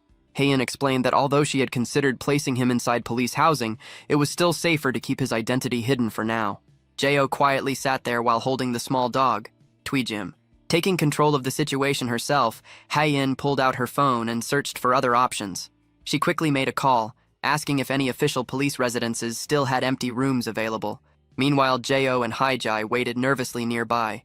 Heian listened calmly to the response while the two anxiously waited for the answer. After ending the call, she explained that every residence was currently full, and it would take time before a room became available. Even so, she seemed slightly relieved knowing a future solution at least existed. Since there were no immediate alternatives, Heian allowed Jo to stay with them temporarily. His face immediately brightened as he repeatedly thanked her for letting him stay. The heavy atmosphere finally eased as Jo and Haijai happily celebrated the news together, while Tweejim barked excitedly beside them. But before Jo became too relaxed, Heian suddenly began writing something on a piece of paper. She made it clear that staying there would come with strict conditions. The smile on Jo's face instantly disappeared as the mood turned serious again. With a sharp motion, Heian slammed the paper onto the table and returned to her cold, authoritative attitude. She immediately began listing the rules. Jo was only allowed to use the living room as his personal space, and under absolutely no circumstances could he enter Haijai's bedroom. The paper contained 10 strict house rules that he would have to obey and sign. Everything was included, from bathroom use to kitchen boundaries. Heian leaned close and quietly warned him that breaking those rules would lead to consequences worse than he could imagine. Jo gripped the paper nervously as she stared directly into his eyes. Her intense glare made sure he fully understood how serious she was about the rule involving her sister's room. His face turned pale as he quickly agreed to follow every single condition. Nearby, Haijai watched the scene while looking slightly overwhelmed by her sister's sudden intensity. Afterward, Heian stood up and ordered Jo to follow her outside, abruptly ending the conversation. Jo swallowed nervously while wondering what kind of situation he was about to face next. Soon after, the two arrived at a quiet construction site. The entire area was empty, making it the perfect place for Heian's plan. Without wasting time, she got straight to the point. If Kim Jo truly wanted to help destroy the laboratory, she needed to understand exactly what his mutation was capable of first. Jo then began explaining the basics of his regeneration ability. Jo explained that as long as he was not killed instantly, his body could recover from almost any injury. Looking down at his hand, he revealed the weakness behind the ability. His regeneration consumed blood, and whenever his blood reserves became too low, his healing ability weakened drastically. Heian narrowed her eyes, clearly unconvinced that this was the full extent of his mutation. She studied him carefully, suspecting there was more behind his power. Then she brought up the damage left behind during his fight with Lee Ki-wan. The destruction at the factory did not look like something caused by a simple healer. It looked like the work of someone with monstrous physical strength. Jo slowly clenched his fist and admitted that he had always felt physically different from normal people. He believed the mutation inside his heart permanently enhanced all of his physical abilities far beyond average human limits. Heian silently stared at him. To her, calling it slightly stronger than others was a massive understatement after witnessing the destruction firsthand. Jo explained that while trapped inside the laboratory, he never had the chance to fully recover or push his body to its limits. Only during the recent chaos did he finally realize how powerful he had become. Still, there was another condition attached to that strength. He noticed his physical abilities increased even more whenever he absorbed fresh blood. Heian tapped her temple thoughtfully while processing the information. For him, blood was not simply medicine. It acted like fuel for his entire body. Without another word, she turned around and started walking away, signaling the beginning of the real test. A heavy object suddenly slid across the dirt and stopped in front of him. It was a testing device she specifically brought for the evaluation. Jo picked it up carefully while examining the unfamiliar machine. It was a grip dynamometer, and Heian simply instructed him to squeeze it with all his strength. The moment he looked at the device, memories from the laboratory flashed through his mind. He had seen similar tools before, always held by researchers who treated him like nothing more than an experiment. Adjusting his grip on the handle, he prepared himself. This was not only a test for Heian, but also a chance for him to understand his own growth. Jo steadied himself and focused all his strength into his right arm. He concentrated on the hidden power flowing inside his body. Veins bulged beneath his skin and glowed as blood rushed into his hand. The pressure building inside his arm became visible from the outside. Grinding his teeth, he released a sharp breath while squeezing with everything he had. His eyes showed complete focus without holding back at all. Then, with a loud crack, the dynamometer exploded apart in his hand. Springs and shattered plastic scattered everywhere as the machine failed to handle his strength. For the first time, Heian's calm expression completely broke as she stared at the destroyed device. That testing device was built to withstand up to 500 kilograms of force, yet Jo crushed it into pieces without difficulty. Heian immediately began calculating his strength in her head. His grip strength had already surpassed that of a fully grown gorilla. The moment he realized what happened, Jo started panicking and hurriedly waved his hands while trying to apologize. He clearly never intended to destroy the expensive equipment. Heian quietly watched him as her expression slowly became more serious. He was far stronger than she originally estimated. Without warning, she raised one hand, and the rocks surrounding them suddenly lifted into the air. The atmosphere instantly changed as she revealed her own mutation. Jo froze in shock while staring at the floating boulders above him. He never expected her to suddenly demonstrate her abilities like this. Without hesitation, Heian launched the jagged rocks toward him at deadly speed. It immediately turned into a brutal test of his reflexes and instincts. Jo burst into motion, twisting and diving to avoid the incoming projectiles.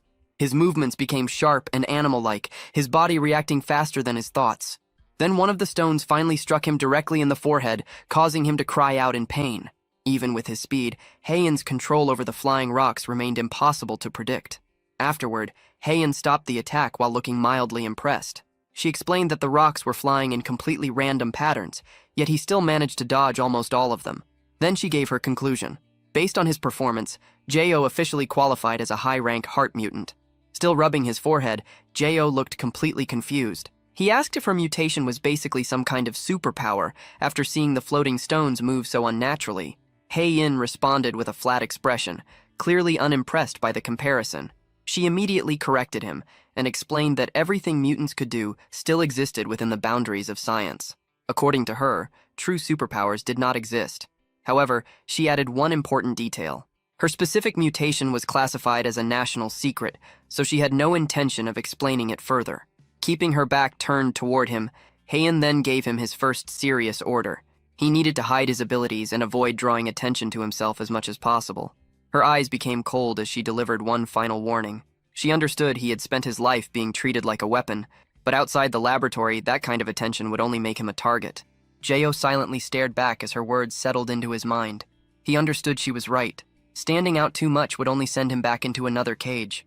His thoughts drifted toward every fight he had been involved in since escaping the laboratory. He realized he had been using his strength far too recklessly, and that kind of behavior was dangerous. The tense atmosphere suddenly broke when a cheerful voice called out from the distance. Song Haiji approached them while carrying a plastic bag and smiling brightly. She waved a cold can of soda in the air and announced that she brought drinks for the two of them.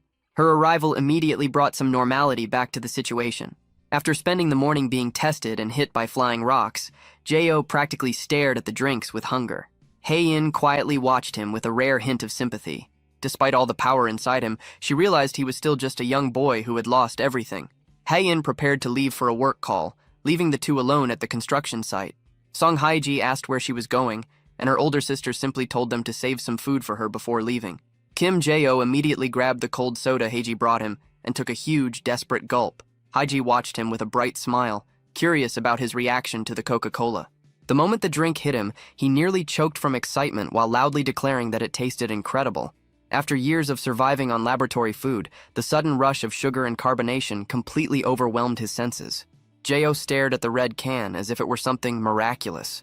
He excitedly described the sweetness, the tingling feeling on his tongue, and the sharp sensation in his throat. To him, it felt like something inside his head had suddenly switched on. Haiji laughed at his dramatic reaction, genuinely happy to see him enjoying something so simple. But then his expression suddenly changed as he looked at the cold condensation running down the can. The taste triggered a memory buried deep inside his mind. A flashback appeared. Lee Ki-wan stood inside a small makeshift kitchen, while serving him a large burger with a rare and honest smile. Back then, it was the only real meal Jae-oh had ever eaten inside the laboratory. The memory hit him heavily, and the brightness disappeared from his face. He remembered that Ki-wan was the one who made that burger for him, while they were both still trapped in the laboratory. Haiji immediately noticed the shift in his mood, and leaned closer with concern. The cheerful atmosphere vanished almost instantly. Jae-oh looked away quietly, his eyes weighed down by painful memories. He muttered that it was nothing while trying to bury the thought again. Still, Haiji did not look convinced. She could tell the simple taste of soda had brought back something painful. Jae-oh slowly closed his eyes before finally admitting the truth. He confessed that he had simply been thinking about his friend again. The grief was still fresh inside him.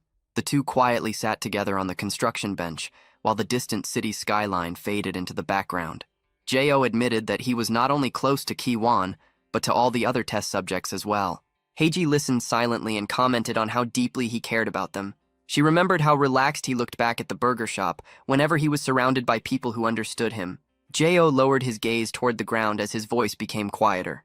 To him, those children were not just companions. They were the only family he had. Terrible memories from the experiments flashed through his mind.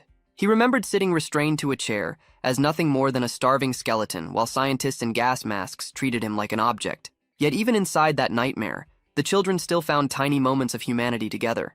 He remembered all of them gathered around a small handmade cake, pretending for a few short minutes that they were ordinary children. He remembered his closest friends, the people who gave him a reason to survive through the torture. They were the only thing keeping him sane inside that endless nightmare. Back in the present, Jae-oh looked completely broken. For so long, he dreamed about all of them escaping together and finally finding happiness, yet he was the only one who managed to get out. His face twisted with anger and grief as thoughts of his trapped friends filled his mind. The guilt of surviving alone was clearly crushing him. His fist tightened so hard that his knuckles turned pale and began shaking. Deep inside, he made a silent promise that he would return and save every single one of them. The determination in his eyes looked fierce enough to destroy everything standing in his way. If necessary, he was ready to tear the entire laboratory apart with his own hands. Beside him, Haiji quietly watched with a mixture of sympathy and support. She could see the scars the laboratory left behind, not only on his body, but inside his heart as well. After a moment, Jae-oh calmed himself and looked back at her. His voice softened as he humbly admitted that he was not a mutant like Hyein, so he did not know how useful he could truly be. Even so, he promised to help however he could. Haiji immediately answered him with a warm smile. She told him he could rely on her whenever he needed help. Jae-oh blinked in surprise, caught off guard by such honest kindness. It felt completely different from the cold and harsh life he had always known. A small but genuine smile appeared on his face as he thanked her. For the first time since escaping the laboratory, he felt like he might truly have someone on his side. Several days later, the scene shifted toward the large gates of Samil High School. For someone who spent most of his life trapped inside a concrete laboratory, the place felt like an entirely different world. Inside the classroom, rumors about the new transfer student spread immediately. Two girls whispered excitedly while wondering about the mysterious newcomer. Nearby, another group of girls was already panicking over his appearance. They called him unbelievably handsome, while joking about finding his social media accounts. The history teacher slammed his book against the desk to quiet the noisy classroom. Then he officially introduced the transfer student. Standing at the front of the room, Jae-oh felt completely exposed. Inside his chest, his mutated heart pounded heavily. A sudden fear gripped him as he wondered whether he could ever blend into a normal life. He stared across the classroom filled with curious faces while his thoughts spiraled. Even now, he still could not understand how Haein managed to arrange his school transfer so quickly. When Jae-oh tried introducing himself, his voice shook nervously. He looked close to collapsing as he remembered Haein mentioning that he would meet someone important at the school. Forcing himself to speak, he barely managed to say his name while sweat formed across his forehead under the gaze of the entire class. To him, this social pressure felt far more terrifying than any laboratory experiment. After finally taking his seat, he stared blankly at the blackboard in complete disbelief. He still could not fully accept that he was actually sitting inside a normal classroom. Whispers continued spreading across the classroom, and Jiho's anxiety only grew worse.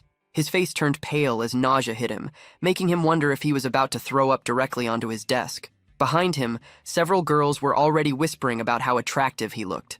The attention was the last thing he wanted. The boys were no different, constantly throwing questions at him about where he came from and whether he played soccer. Jiho lowered his head, completely overwhelmed by the noise surrounding him. The scene shifted back several days earlier, when the plan was first created. Standing in the kitchen with a heavy shopping bag, Hye-in explained that she was assigning Jiho his first mission. While eating dinner, she revealed that she had been preparing this for some time. If he wanted to stay safe and appear normal, he needed to attend high school and blend in with ordinary students. Jiho reached into the brown bag and touched a piece of clean white fabric. Confusion crossed his face as he pulled out a neatly folded school uniform. The moment he unfolded the shirt, realization hit him. Beside him, Song Haiji looked equally shocked after recognizing it as the uniform from her own school. Hae-in's cold voice echoed in his mind as she informed him that starting the next day, he would attend the same school as Hae-ji. According to her, this was his very first mission. The scene then shifted to the crowded halls of Samuel High School as the school bell rang loudly through the building. To Jiho, the familiar school sound felt strangely foreign. Students rushed through the hallways while shoes scraped loudly against the tiled floors in every direction. Inside the classroom, Jiho was immediately surrounded by curious classmates. They crowded around his desk and bombarded him with endless questions about his social media, workout routine, and favorite video games. When they asked where he transferred from, he struggled badly to answer without stumbling over his words. The overwhelming curiosity of the students left him completely tense. At that moment, he remembered Hae-in's warning. She bluntly told him that he still carried the feeling of the laboratory around him and needed to learn how to act like a normal person for the sake of the investigation. Hae-in leaned closer during that conversation and firmly reminded him that blending in was essential. If he wanted to survive and help her mission, he needed to master the ability to appear ordinary. Back in the present, the pressure around him only continued to grow. Several girls openly admired his clear skin and handsome appearance while talking excitedly nearby. Jiho remained stiff in his seat, knowing he could not allow anyone to suspect he was a heart mutant. Sweat slowly formed across his forehead as more students kept speaking to him. Between club invitations and questions about weekend plans, he felt like he was drowning under the social pressure of school life. Panic slowly started taking over as he stared at the crowd of eager faces surrounding him. He began thinking that he had already failed and exposed himself before his first day even properly started. Then suddenly, a loud crash exploded across the classroom as a huge hand slammed down onto Jiho's desk. A sharp command suddenly cut through the classroom noise, instantly silencing the crowd around Jiho. Joe Tagu stood beside the desk, his red hair and athletic build giving him an intimidating presence. He glared at the other students and called them out for surrounding the new transfer student and making him uncomfortable. Without hesitation, Tagu casually threw an arm over Jiho's shoulder and took control of the situation. He immediately began inventing a fake story, claiming Jiho was a local transfer student who quit gaming but happened to be talented at every sport, especially soccer. Jiho stared at his unexpected rescuer in complete shock after recognizing Tagu in this setting. Around them, the other students whispered among themselves, confused by how different the two looked together, almost like they belonged in completely separate worlds. With another confident thumbs up, Tagu continued building the lie and boldly claimed they were childhood friends. Jiho could only remain silent while listening to Tagu create an entire fake history to protect him. Tagu then waved the crowd away and told everyone to leave so he could properly catch up with his old friend.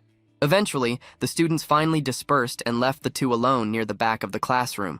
Once the area cleared, Jiho looked toward Tagu with a relieved smile. Quietly, he thanked him for stepping in at the perfect moment. Tagu's expression quickly became more serious as he leaned closer, his face darkening slightly. He explained that he already heard everything from Hae-ji and understood exactly what Jiho needed to do to survive as a normal student. Hearing that immediately gave Jiho a new sense of relief. Knowing someone familiar with the school was on his side made the mission feel far less impossible. Tagu suddenly struck a dramatic pose and gave another exaggerated thumbs up while acting like sparkles surrounded him. Excitedly, he told Jiho to ask him for help anytime he got confused or stuck. However, the confident atmosphere disappeared the moment Tagu got called on during class. His face instantly lost all color as he nervously admitted he did not know the answer. At the front of the room, the history teacher sighed heavily in frustration. He scolded Tagu for failing to remember even the most basic material, despite exams being close. After telling him to stay quiet, The teacher moved on to another question. He asked the class which bacteria caused the Black Death. Trying to act confident again, Tagu rested his chin on his hand and claimed the teacher was underestimating his intelligence. Then, with complete confidence, he loudly shouted, "COVID," across the room. The absurd answer left the entire classroom frozen in stunned silence for a brief moment. Without hesitation, the history teacher smacked Tagu on the head using his pointer stick. The classroom immediately exploded with laughter as the teacher angrily criticized the ridiculous answer. Watching the scene, Jiho could not stop himself from quietly laughing. For the first time since entering the school, his tension finally started easing. Meanwhile, Tagu sat at his desk, rubbing the spot where he had been hit while sulking in embarrassment. Then the teacher's attention shifted toward the back of the classroom. Pointing directly at Jiho, he decided to test the new transfer student next to see whether he was any smarter than his loud friend. Tagu's eyes widened in panic for Jiho. He already knew Jiho was incredibly strong physically, but he completely assumed the boy was just as hopeless academically as he was. To everyone's surprise, Jiho calmly raised his hand and answered the question without hesitation. He clearly stated that the bacteria responsible was Yersinia pestis. The complicated name came out smoothly as he spoke with complete confidence. The history teacher looked visibly shocked, his eyebrows lifting in surprise. Around the classroom, students immediately began whispering in amazement. One girl near the front laughed quietly while pointing out that Jiho was nothing like Tagu at all. The comparison only made Jiho stand out even more. Curious now, the teacher adjusted his glasses and asked whether Jiho had already been studying ahead. Without wasting time, he followed up with another question about India's social hierarchy. Before the teacher even finished speaking, Jiho immediately answered that it was the caste system. The speed of his response left the entire classroom stunned. Interested now, the teacher began throwing questions at him one after another.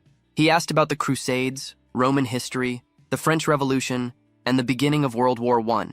Jiho answered every single question correctly without pausing once. He identified Jerusalem, Diocletian, the Sarajevo incident, and even repeated the slogan of liberty without hesitation. The classroom slowly fell into complete silence as the students stared at him in disbelief. The history teacher slowly pushed up his glasses with a trembling finger while muttering that it was unbelievable. Turning toward the rest of the class, he admitted that in all his years of teaching, he had never seen a student answer questions so quickly. Soon after, he started a loud round of applause for the new transfer student. Jiho awkwardly scratched the back of his head while blushing from the sudden praise. Meanwhile, the students whispered excitedly, already convinced that a genius had transferred into their class. At the back of the room, Tagu looked completely shattered. His face turned pale blue as he stared at Jiho in horror. He could not believe he had mistaken him for an idiot. Outside, sunlight shined brightly over the large campus of Samil High School. Jiho's mission to blend into school life had already taken a far more dramatic turn than anyone expected. Meanwhile, Tagu completely lost his mind over Jiho, suddenly revealing himself as a history genius. Jiho simply looked confused while calmly packing his bag. Tagu repeatedly brought up the Sarajevo incident, unable to understand how someone could know such obscure textbook details. Jiho casually corrected his pronunciation while staring at him blankly. To him, it was simply information he happened to know. As he zipped up his school tracksuit, he smiled brightly and admitted that he did not actually know what the incident itself was about. He only remembered hearing the name before. Tagu stood there speechless, completely unable to process the logic. Knowing the answer without understanding the meaning made no sense to him. Still confused, Tagu hurried after Jiho and demanded to know how he answered every question correctly if he barely understood the subjects. As they walked together, Jiho gave only a vague explanation. The scene then flashed back to his time inside the laboratory. A thin, skeletal Jiho sat alone inside a padded cell while surrounded by textbooks. He explained that the scientists allowed him to read simply to keep him occupied. Even trapped inside that nightmare, he found comfort in studying. Jiho admitted that he spent his time imagining future conversations he could have someday if he ever managed to make friends. Back in the present, Tagu fell completely silent after hearing the truth. The harsh reality of Jiho's childhood finally began sinking in for Tagu. Tears started pouring down his face as he processed everything his friend had gone through. He completely broke down after realizing Jiho spent his entire life trapped in loneliness and suffering. Tagu cried openly, devastated by the thought of someone memorizing textbooks simply to escape unbearable boredom. Eventually, he forced himself to calm down and tried acting cool again by throwing his jacket over his shoulder. He told Jiho that PE class was next and promised to show him what real fun looked like. Soon after, the scene shifted to the school gymnasium. where the entire class gathered for physical education. At the center of the court, the teacher held a volleyball while explaining the rules for the day. The class would be participating in a dodgeball match between two sections. Immediately, the students became excited and started exchanging competitive trash talk. Jiho quietly leaned toward Tagu and asked what dodgeball even was. Hearing that only reminded Tagu once again how much of normal life Jiho had missed. A quick explanation of the rules followed. Players stayed inside their zones, threw balls at opponents, and tried not to get hit. Jiho looked slightly nervous about participating in his first real game. Tagu confidently gave him a thumbs up and told him to trust his guidance. That confidence lasted only a few seconds. Suddenly, a dodgeball slammed directly into Tagu's face. He collapsed instantly with a loud scream after getting hit without warning. The opposing team burst into laughter at the brutal knockout. Jiho quickly rushed over to check whether Tagu was seriously hurt. Tagu slowly stood back up with blood dripping from his nose while still trying to protect his pride. He stubbornly claimed the hit barely even hurt. Jiho immediately pointed out the obvious nosebleed, genuinely worried about him. Ignoring the concern, Tagu pointed toward the court. Jiho was now the last remaining player on their team. Wiping the blood from his nose, Tagu finally admitted that dodgeball might not be his strongest sport. Now standing alone, Jiho looked overwhelmed as every student in the gym focused on him. Before leaving the court, Tagu quickly pulled him aside to give one final warning. He told Jiho to use only half of his strength so he would not accidentally expose his powers. Jiho instantly remembered the last time he tried holding back and nearly killed someone anyway. Nervously, he agreed to do his best. Tagu headed toward the sidelines while the teacher yelled at him to leave the court immediately. Meanwhile, Jiho stayed frozen in place while repeatedly reminding himself to use only half his strength. He became completely trapped inside his own thoughts, desperately trying to understand how someone measured half of inhuman power. A giant image of a gorilla appeared in his imagination as a reminder of his monstrous strength. Suddenly, one of the opposing students launched a powerful throw while mocking Jiho for spacing out during the game. The ball shot through the air at high speed. Jiho stared at it in panic. He still had no idea how to properly control his strength. At the last possible moment, his instincts took over. He twisted his body sharply and dodged the ball just before it flew past his face. Even while moving, he remained stuck in thought, desperately trying to calculate the correct amount of strength for a normal school game. Then a strange realization suddenly hit him. He began wondering whether Tagu literally meant splitting his body's power in half. Meanwhile, the other students watched in shock as Jiho effortlessly dodged every incoming ball. Some of them already started thinking the new transfer student was secretly a professional athlete. Jiho narrowed his eyes with complete focus. He began dodging using only movements from his upper body while keeping his legs perfectly still. His body swayed left and right in unnatural ways without moving from the same spot. The sight looked completely inhuman. After images even started appearing behind him as balls continuously flew past. From the sidelines, Tagu saw the bizarre scene and immediately started waving his arms in panic. He shouted at Jiho to stop after realizing his advice had been taken far too literally. Jiho suddenly paused in confusion. Now he started wondering whether half-strength actually meant splitting power between left and right. The moment he stopped to think, another dodgeball flew straight forward and smashed directly into his face. The opponent showed no mercy and launched one final throw with enough force to end the match immediately. The entire gym fell silent the moment the ball connected. Kim Jiho crashed onto the floor and remained motionless after taking the direct hit. After a few moments, he slowly pushed himself back up. Fresh blood dripped from his nose where the ball struck him. One of his teammates leaned closer and nervously asked whether the transfer student was okay. Instead of getting angry, Jiho suddenly burst into laughter while wiping the blood from his lip. The rest of the class let out relieved sighs after realizing he was actually enjoying himself. Up in the stands, several girls were already becoming fans of the new student. They whispered excitedly about how Jiho was not only handsome, but unexpectedly athletic too. Nearby, Song Hae-jae quietly watched from the sidelines with her chin resting against her hands. A small, satisfied smile appeared on her face as she realized Jiho was adapting to school life surprisingly well. As the sun slowly began setting over the city, the school day finally came to an end. Students scattered across the campus while talking about exams and making plans to visit nearby PC cafes. Jiho walked home together with Jo Tagu and Song Hae-jae. Tagu casually rested his arms behind his head while asking how Jiho's first full day as a normal student felt. Grinning proudly, Tagu reminded him that hiding his secret would take serious effort. He clearly enjoyed acting like Jiho's guide through normal school life. Pointing at himself confidently, Tagu claimed he was the only person in the entire school that the former lab experiment could fully trust. Jiho simply smiled and agreed. As they walked, he quietly reflected on how different this atmosphere felt compared to the cold and lifeless laboratory. A week quickly passed, and Jiho slowly began adjusting to the rhythm of school life. He watched Tagu dominating soccer games on the field and enjoyed seeing people live freely without anyone controlling them. He saw classmates crowded around handheld game consoles while laughing and shouting together. The constant noise and energy of normal teenagers still felt unfamiliar to him. At the snack bar, he discovered he could buy whatever food he wanted as long as he had enough money. While happily eating a bread bun, he listened to Tagu constantly talking beside him. During another walk home, Jiho admitted that normal life still felt awkward sometimes. He was still trying to understand all the unspoken rules of being an ordinary teenager. Song Haijai turned toward him with a cheerful smile.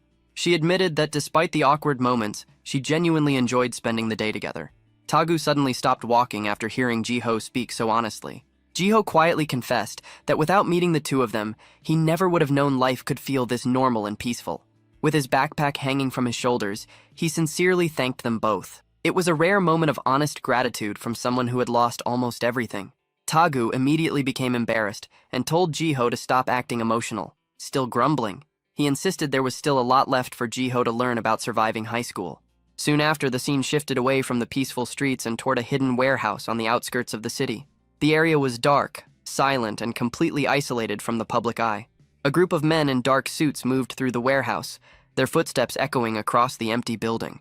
One of them asked whether the lab had noticed anything suspicious about their activities yet. The leader looked pleased and explained that the higher-ups still had no idea they had been secretly stealing supplies.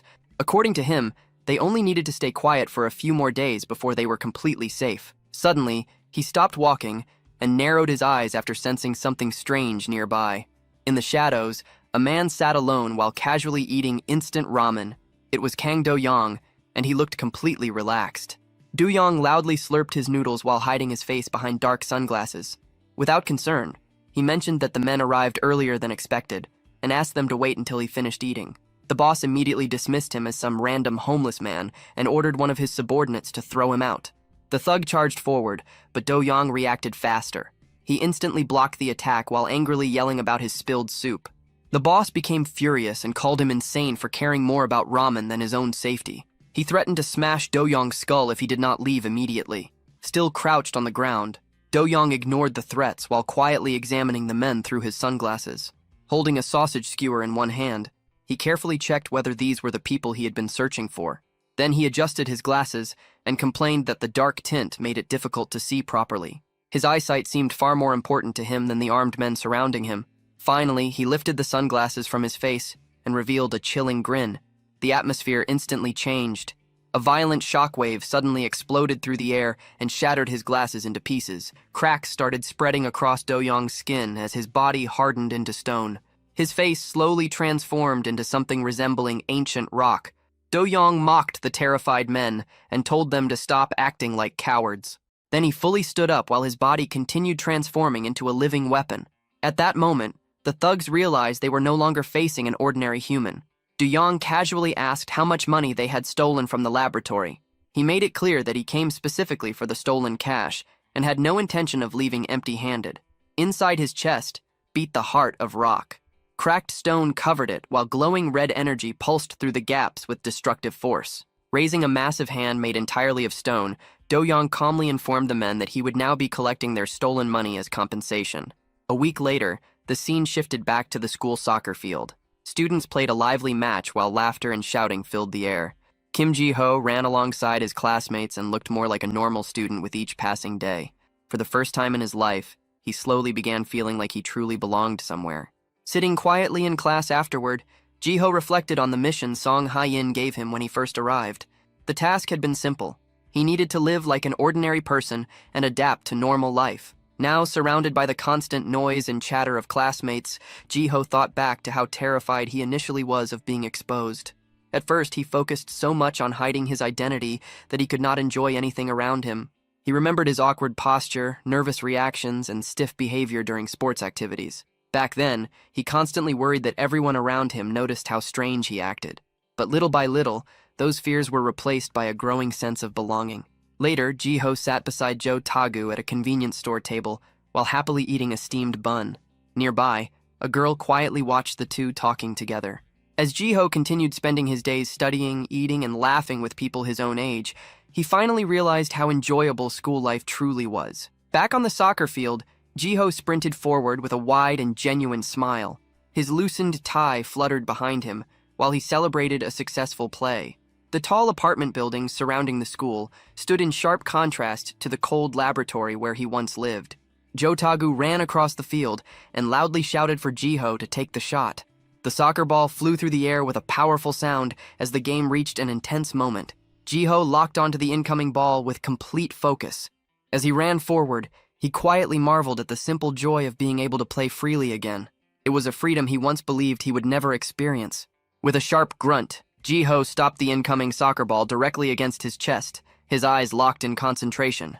He smoothly controlled the impact and immediately prepared for his next move. His legs blurred across the field as he dribbled past the other students with impressive speed.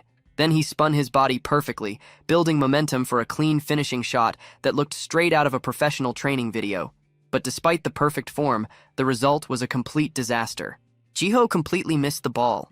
His body lost balance instantly, and he crashed flat onto his back with a loud slam. His legs kicked awkwardly into the air while the soccer ball rolled harmlessly away from him. For a few seconds, he simply lay there on the grass looking completely stunned by his own mistake. The entire class burst into laughter at the ridiculous scene. Some students jokingly argued about whether Jiho was actually athletic or just absurdly lucky all the time.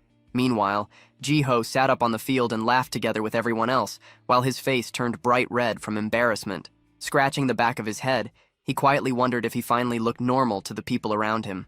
Nearby, Song Haijai waved cheerfully and announced that classroom cleaning duty was finally finished. Soon after, the three students walked together through the school gates while the afternoon sun slowly began setting.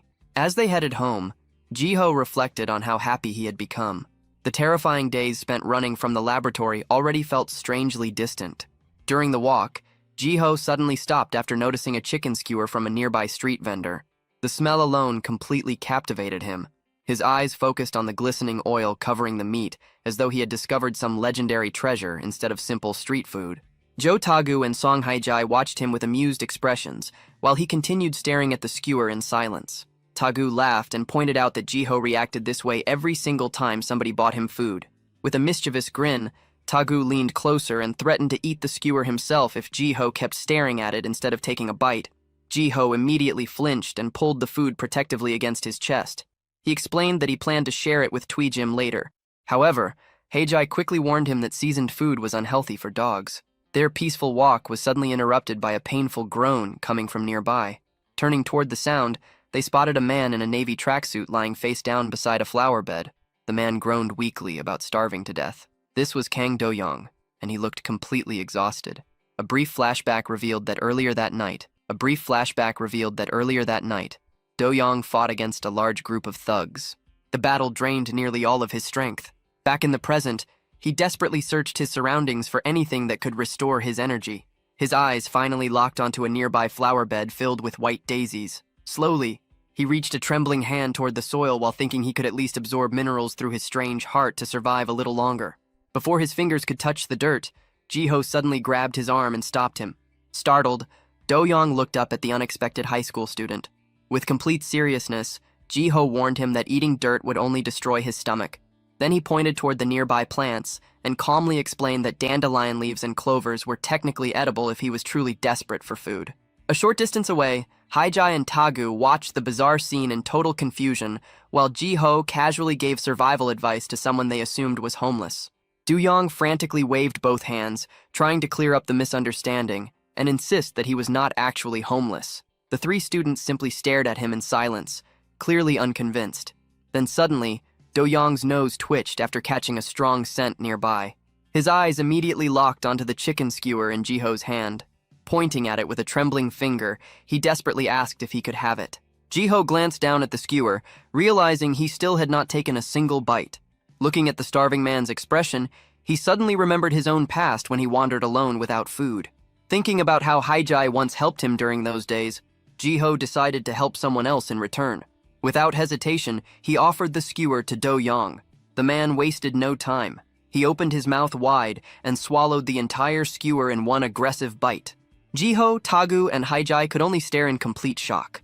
A loud, satisfied burp escaped from Do-young as he casually pulled the empty wooden stick from his mouth. He collapsed backward onto the ground, while the calories immediately restored some of his energy. Do-young repeatedly thanked them while passionately praising the perfect balance of seasoning and chicken. Meanwhile, Jiho stared sadly at the empty stick, devastated that he never even got one bite himself. Trying to comfort him, Haijai promised she would buy him another one later. Do-young suddenly sat upright with a smirk and reached into a black duffel bag. He explained that he intended to properly repay them for the favor. The moment he unzipped the bag, stacks of cash became visible inside. The students froze in disbelief. Do-young casually grabbed a thick bundle of bills and offered it to them as thanks. Tagu and Haijai immediately realized this man was definitely not the homeless stranger they first assumed him to be. Meanwhile, Jiho and Tagu stared at the money awkwardly, unsure whether accepting such a huge reward for one chicken skewer was reasonable. Before anyone could decide, a blur suddenly rushed past them. Two thieves riding a motorcycle sped through the street and instantly snatched the bag of money from Do-young's hands. The motorcycle tore through the crowd while nearby pedestrians shouted for someone to stop the thieves. Haijai quickly grabbed her phone to call the police, but by the time she looked up again, both Jiho and Do-young had already disappeared. The two were sprinting after the motorcycle at full speed while Tagu struggled to keep up behind them. Looking back, the thieves laughed mockingly and questioned whether idiots on foot seriously thought they could catch a motorcycle. Jiho suddenly told Tagu to stay behind and insisted he would handle the chase himself. Tagu immediately understood the situation. Jiho needed privacy if he was going to use his real powers without exposing himself in public. Realizing this, Tagu instantly grabbed onto Do-young's shirt and pretended to stumble from exhaustion in order to slow him down. Unfortunately, the sudden pull ripped the back of Do-young's pants directly across the seat. Do-young immediately lost his temper and snapped angrily at Tagu. Meanwhile, Tagu awkwardly laughed and apologized while pretending it was an accident. Far ahead, Jiho sprinted through the streets with complete focus on recovering the stolen money. Inside his chest, the resurrection heart glowed with intense red energy.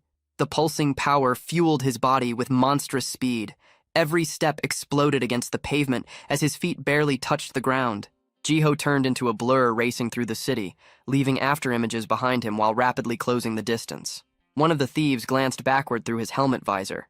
His eyes widened in pure disbelief after realizing that a high school student running on foot was somehow catching up to their speeding motorcycle. The motorcycle driver looked over his shoulder and started sweating as Jiho rapidly closed the distance behind them. Jiho's silhouette darkened while his glowing red eyes stayed locked onto the bike. He reached forward like a predator chasing prey. The thieves panicked and screamed at each other to go faster. The motorcycle sharply turned a corner, its tires screeching across the asphalt. Jiho matched the movement perfectly, his shoes scraping against the road as he continued the chase without slowing down. The thieves could not understand how someone running on foot was keeping up with a motorcycle. The driver gritted his teeth in fear after realizing their top speed was not enough to escape him. Even after several turns, the distance between them never increased. At that moment, they realized Jiho was not human. They were being chased by a variant. Ahead of them, they spotted a construction site. One of the thieves grabbed a metal pole and smashed the support of nearby scaffolding. He yelled at Jiho to get lost as a huge pile of cinder blocks collapsed above the street. Jiho looked up just as the concrete blocks rained down toward him. He gritted his teeth right before impact. The blocks crashed onto him with a thunderous explosion, burying him under rubble and dust. The thieves laughed and waved goodbye while speeding away. One of them even raised a middle finger. Only a pile of broken concrete remained where Jiho stood. Then a painful groan came from beneath the rubble. Jiho slowly pushed the blocks away and forced himself back up. He clutched his head dizzy from the impact, but his mind stayed focused on catching the thieves. Nearby pedestrians stopped in horror while watching an injured student crawl out of the wreckage. A crowd quickly gathered, whispering nervously and wondering if he needed a hospital. The scene shifted to the outskirts of the city as the sun painted the sky orange. The thieves pulled into an abandoned warehouse area, leaving dust behind their motorcycle. After checking behind them, they finally relaxed and celebrated escaping their pursuer. Laughing loudly, they bragged about the money they stole while heading toward their hideout. Then suddenly, the driver froze. A familiar figure stepped directly into their path. It was Kang Do-young, and he looked furious. Without hesitation, Do-young threw a massive punch into the motorcycle. The impact stopped the bike instantly and flipped it across the concrete. Both thieves were launched violently onto the ground while their helmets rolled away. Do-young slowly walked toward them. He calmly asked why they were running so desperately. Then he lowered his sunglasses. Cracks spread across his face as gray stone covered his skin. He warned them that running was useless because he could sense their movements through the ground. The thieves immediately realized they had encountered another monster. Kang De-yong stood before them with half his face transformed into jagged stone. Stretching out his hand, he coldly stated that the money was not theirs. Then he demanded they hand it over. One of the thieves remained kneeling silently, with his face lowered toward the ground. The tattooed thief pointed at Do-yong and questioned whether a heart variant made his body as hard as iron plates. More thieves suddenly arrived on motorcycles, their headlights lighting up the dark warehouse. The sound of engines echoed through the building as they surrounded Do-yong from every side. The tattooed man stood proudly in the center and declared that this warehouse belonged to them. He stepped closer and stated that they planned to sell Do-yong off as well. Do-yong slowly looked up with a faint smirk and casually asked if that was really true. He lowered himself into a crouch and pressed one hand against the floor, calmly noting that they were lacking numbers.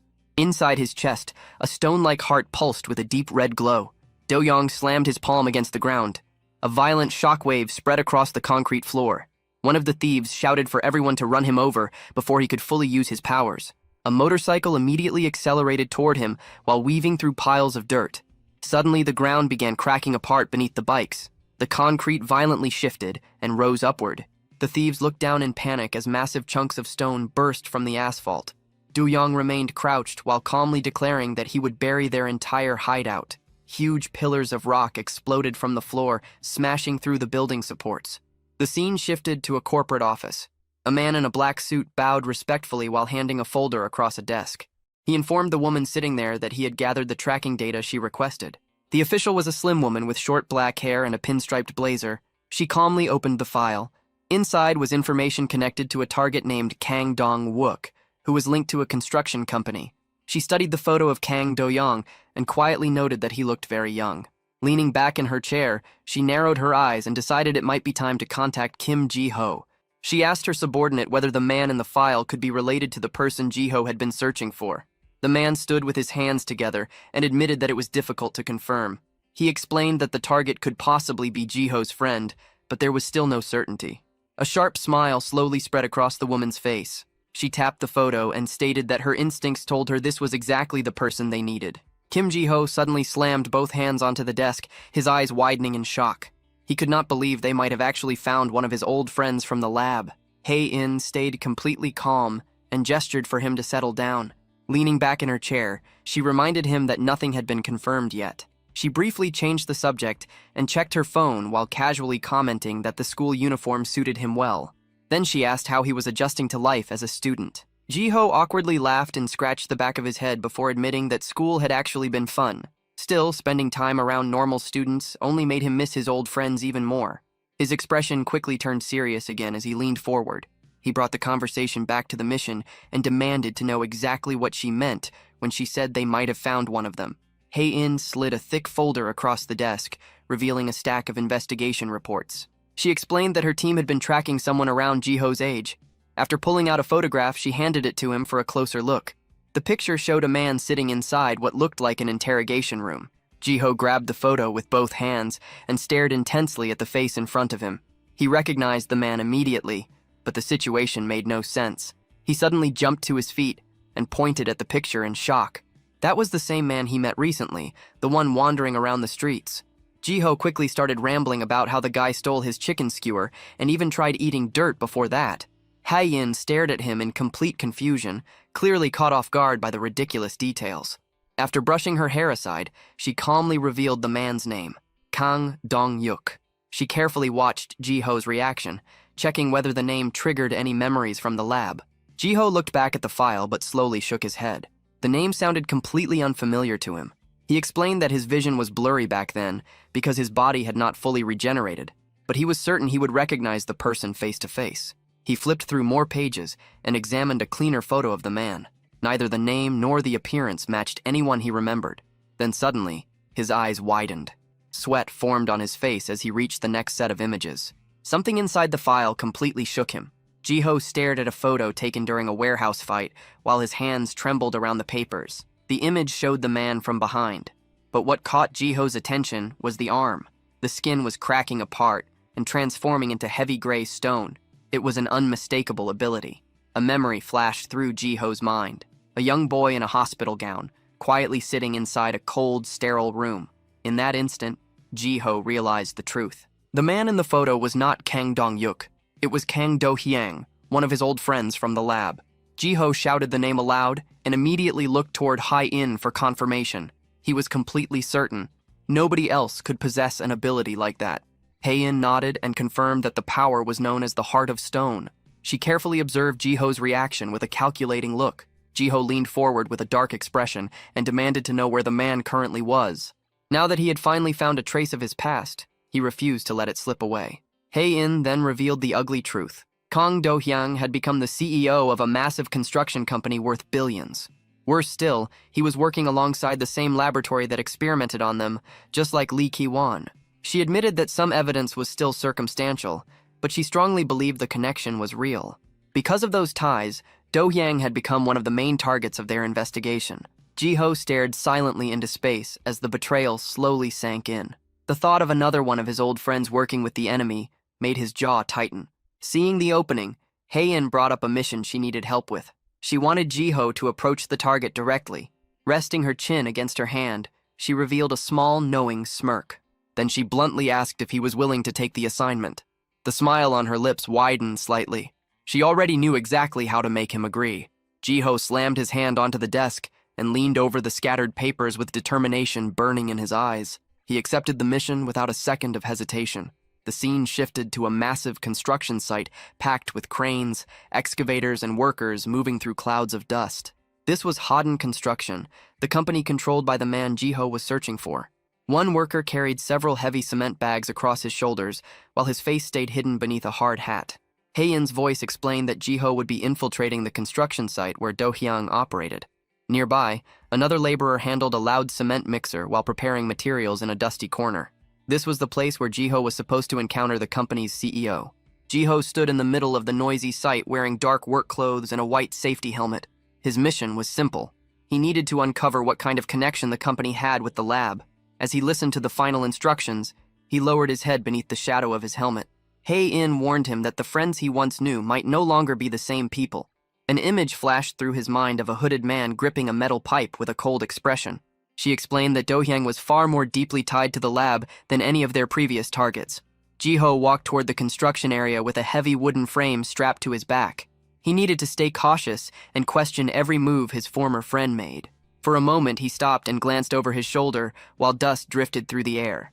The entire plan depended on using Do-hyang to expose the people secretly controlling the lab. A close-up of Ji-ho's eye revealed the intense focus hidden beneath his messy bangs. He was determined to drag the people hiding in the shadows into the light. Nearby, Joe Tagu struggled badly under the weight of construction supplies. His face turned bright red beneath his hard hat as he nearly collapsed after only a few minutes of labor. Sweat poured down his face while he staggered behind Ji-ho and loudly complained about the work. He admitted he never expected the mission to involve actual construction labor. Ji-ho stopped and looked back after noticing how exhausted his friend looked. He thanked Tagu for helping him, but insisted he did not need to push himself this far. Tagu immediately shot back with a shaky thumbs up despite sweating non-stop. He insisted this level of work was nothing for someone like him. Inside his imagination, the two of them transformed into stylish secret agents wearing suits, sunglasses, and carrying guns. To Tagu, this was not manual labor. It was a full spy mission. Ji-ho could only smile at his friend's enthusiasm while adjusting his work gear. He thanked Tagu again before the two continued deeper into the construction site. Tagu leaned closer and quietly asked when they were finally going to meet Ji-ho's friend. Being surrounded by strangers at the site was clearly making him nervous. Ji-ho admitted that he still had no idea where Do-hyang actually was. Tagu nearly lost his mind after hearing that. He shouted about how insane it was to wander through a gigantic construction site without any real plan. Ji-ho adjusted his hard hat and wondered if it was really that serious. Tagu immediately pointed out the obvious problem. The place was packed with workers, and since Do-hyang was the CEO, there was a good chance they would never even see him from ground level. Then Tagu pointed toward a group of older workers nearby and suggested gathering information from them first. Ji-ho looked doubtful and questioned whether those men would give them any useful answers. Tagu acted completely confident and claimed he was an expert at winning people over when he needed something. He was fully prepared to charm his way up the ladder. Suddenly, a massive worker stepped over them while crushing a juice box in one hand. The rough-looking man barked at them, demanding to know why two punks were standing around instead of working.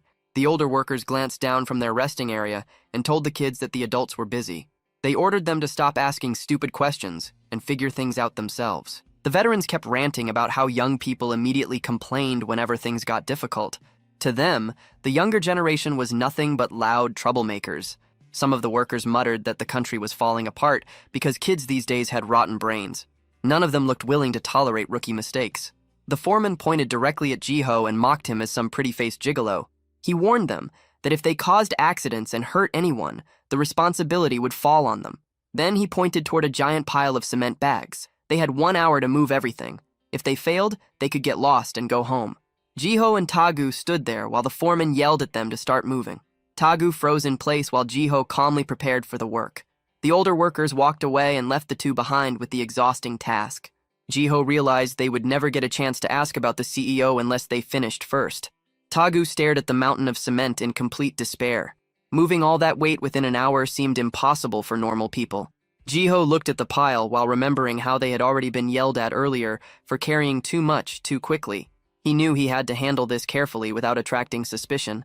Without saying anything, Jiho stacked 8 giant cement bags onto his shoulders. The total weight reached 160 kilograms. Balancing the load effortlessly, he told Tagu they simply needed to carry more while walking slower. Tagu's jaw dropped instantly. He screamed at Jiho and pointed out that no normal person could lift 8 bags at once. He looked terrified that Jiho was about to expose himself or destroy his spine. Jiho ignored the panic and calmly decided to handle the work his own way. Then he started walking. The weight looked meaningless to him. The older workers turned around after hearing the noise behind them.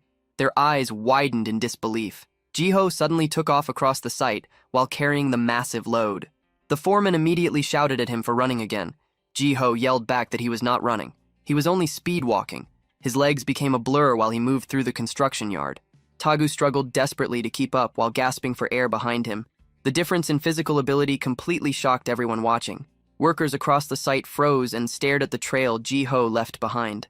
None of them could understand how a teenager possessed that kind of monstrous strength. Before long, the entire pile of cement had been moved. Jiho and Tagu stood beside the finished stack while the others remained speechless. Tagu wiped sweat from his forehead and proudly announced that they finished within the hour. Then he asked what the next task was. One veteran worker stood frozen with a trembling hand, still struggling to process what he had witnessed. He admitted the kid clearly had too much energy. Then he pointed toward another pile of cement on the opposite side of the site. Even he sounded unsure about giving them more work. Jiho had already turned around before the sentence even finished. A moment later, he rushed past again while carrying another huge load. He shouted for everyone to move aside as he sped through the construction area. At that point, he looked less like a worker and more like a human machine. The laborers could only stare in disbelief, while the so-called pretty boy completely outperformed the entire crew. None of them had ever seen anything like it before. Soon, the second pile was finished too. Tagu collapsed onto the ground while gasping for breath. Meanwhile, Jiho stood there looking completely refreshed. He asked if there was anything else he could help with. The older workers could only stare silently, unable to understand how the two kids still had energy left. The foreman exchanged a look with another worker. Both of them realized they had completely underestimated the pair. Next, the crew assigned them to cement mixing. Jiho and Tagu immediately got to work, dumping heavy cement bags into a large mixer while dust filled the air. Tagu dragged over a toolbox with a proud grin, finally feeling useful. He was starting to enjoy the undercover mission far more than expected. Meanwhile, Jiho carried several giant wooden beams across his shoulder. One nearby worker became so shocked by the sight that he nearly dropped his hammer. The massive weight looked completely effortless in Jiho's hands. The veteran workers stood around Kim Jiho, still buzzing from what they had just witnessed. They admitted the kids were far tougher and more hardworking than they first assumed. The speed and dedication the two showed on the site completely changed their opinion of the younger generation. Above them, another crew continued handling the high-voltage electrical wiring. Suddenly, a massive cable reel began spinning out of control. The workers on the upper platform lost their grip as the thick wire unraveled violently. A live cable snapped loose and whipped downward through the air, crackling with blue electricity. Shouts erupted across the construction site as everyone realized the danger. The electrified wire came crashing straight toward Mr. Song. The worker froze in terror, staring helplessly at the deadly cable descending on him. Ji-ho moved instantly. Without even thinking, he leaped forward and grabbed the live wire with both hands. Blue electricity exploded through his body in a blinding flash, illuminating the entire dusty construction yard. The violent current surged through him with enough force to expose the outline of his skeleton beneath his skin for a brief moment. The deafening crackle of electricity echoed everywhere. Nearby workers screamed in horror, while another laborer rushed toward the control panel. He slammed the emergency switch down, instantly cutting the power supply. The current disappeared. Smoke rose from Ji-ho's scorched clothes as he collapsed onto the dirt. Tagu and the workers immediately rushed over, panic written all over their faces as they shouted his name. More laborers came sprinting from every direction, desperate to check whether the boy was still alive after taking such a massive electric shock. Then, to everyone's shock, Ji-ho suddenly sat up laughing. He wiped soot from his chin and flashed an awkward grin, insisting it had only been a close call and that he hadn't really been electrocuted. Inside his head, however, he felt relieved. The voltage had been dangerous, but not enough to seriously damage his body. More importantly, his regeneration had managed to stay hidden from the others. The veteran workers burst into relieved laughter. They praised him endlessly, amazed not only by his insane strength, but also by the reflexes that allowed him to save Mr. Song without hesitation. Some joked that the skinny pretty boy could probably wrestle a cow bare-handed. Ji-ho sat cross-legged on the dirt, scratching the back of his head while awkwardly laughing along with them. Even for someone with his abilities, he realized just how dangerous a construction site truly was. Ji-ho is just relieved that he managed to get through the incident without drawing any serious suspicion toward himself. He watches the gruff foreman nearby, noticing how tense the man still seems beneath his rough exterior. Ji-ho realizes that these veteran workers are actually decent people who genuinely look out for one another. Tagu leans toward him and whispers that now that the older workers have accepted them, this is the perfect chance to start gathering information. He's eager to move on to the next step of their undercover mission. Ji-ho quietly warns him to be careful. If they ask questions too directly, it could alert anyone connected to the lab. He suggests they approach things indirectly instead. Tagu steps forward with a bright smile and casually asks if there's a place on the site where people around their age usually gather. The foreman's expression immediately darkens with annoyance. He gestures toward himself and the rest of the crew, saying they are the people around Tagu's age, meaning men in their 40s. The older workers burst into laughter, assuming Tagu is joking around. To them, he looks like someone in his 30s, so the idea of him asking about young people sounds ridiculous. Tagu starts shouting that he's only 17, but Ji-ho instantly covers his mouth before things escalate. He laughs along with the veterans to keep the mood light. One of the workers eventually mentions that Hodden Construction is the company that employs most of the younger workers around the site. Despite that, he sounds unimpressed by them. Ignoring Tagu's muffled complaints, Ji-ho quickly asks where they can find the Hodden crew. The worker warns them that Hodden operates on a completely different level.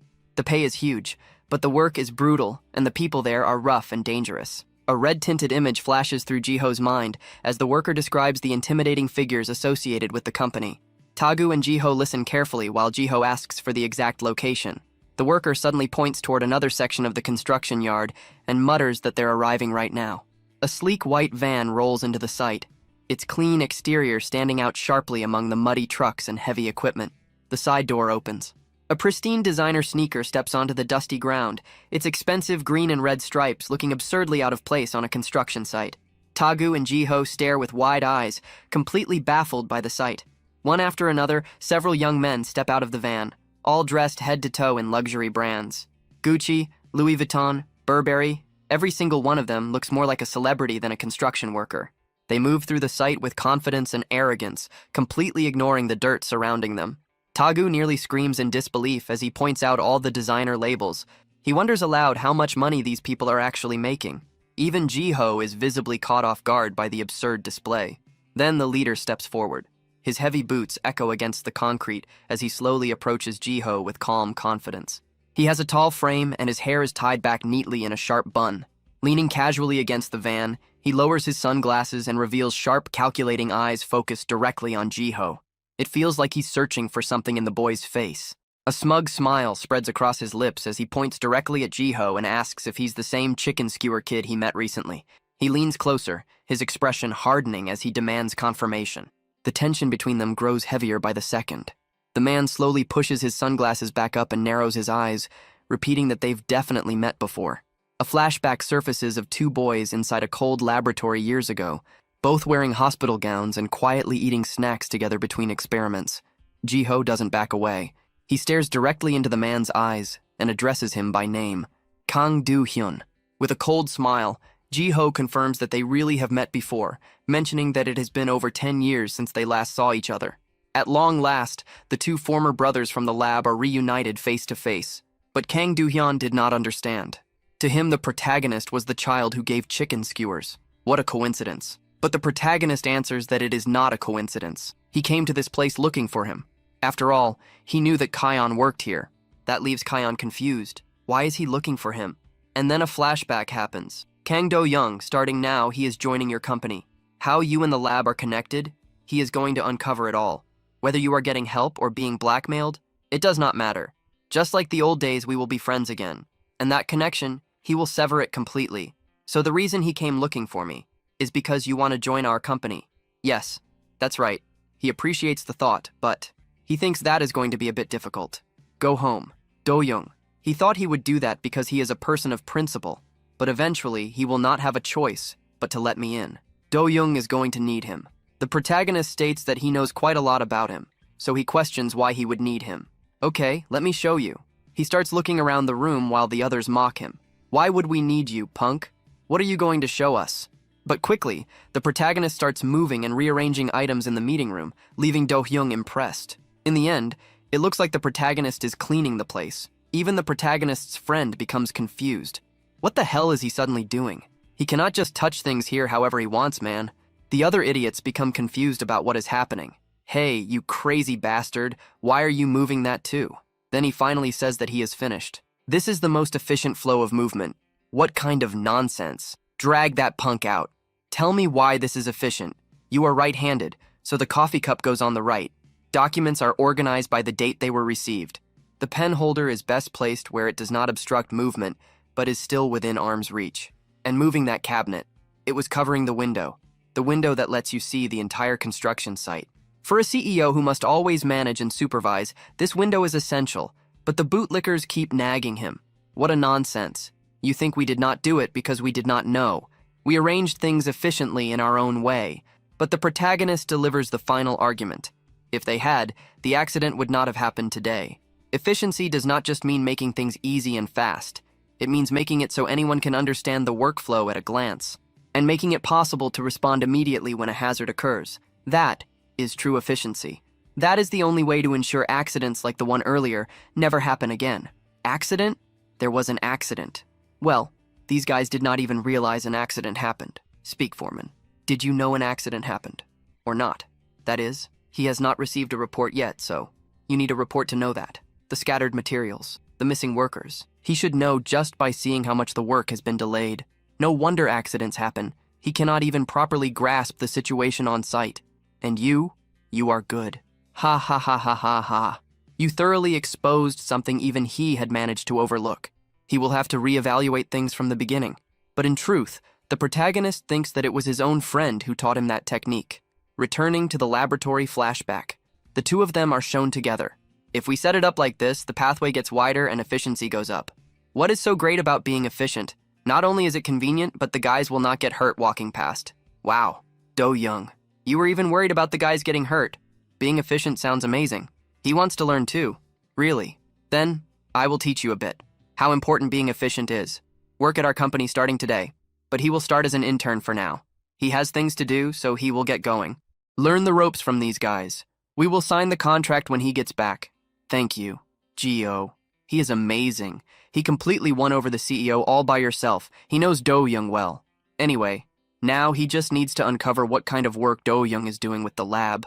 However, these guys, they look pretty pissed off. 1 hour later, we are doing hard labor again until the CEO gets.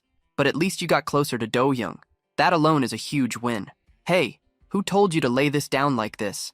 It's supposed to be laid down the other way, you little punks. Wait a minute.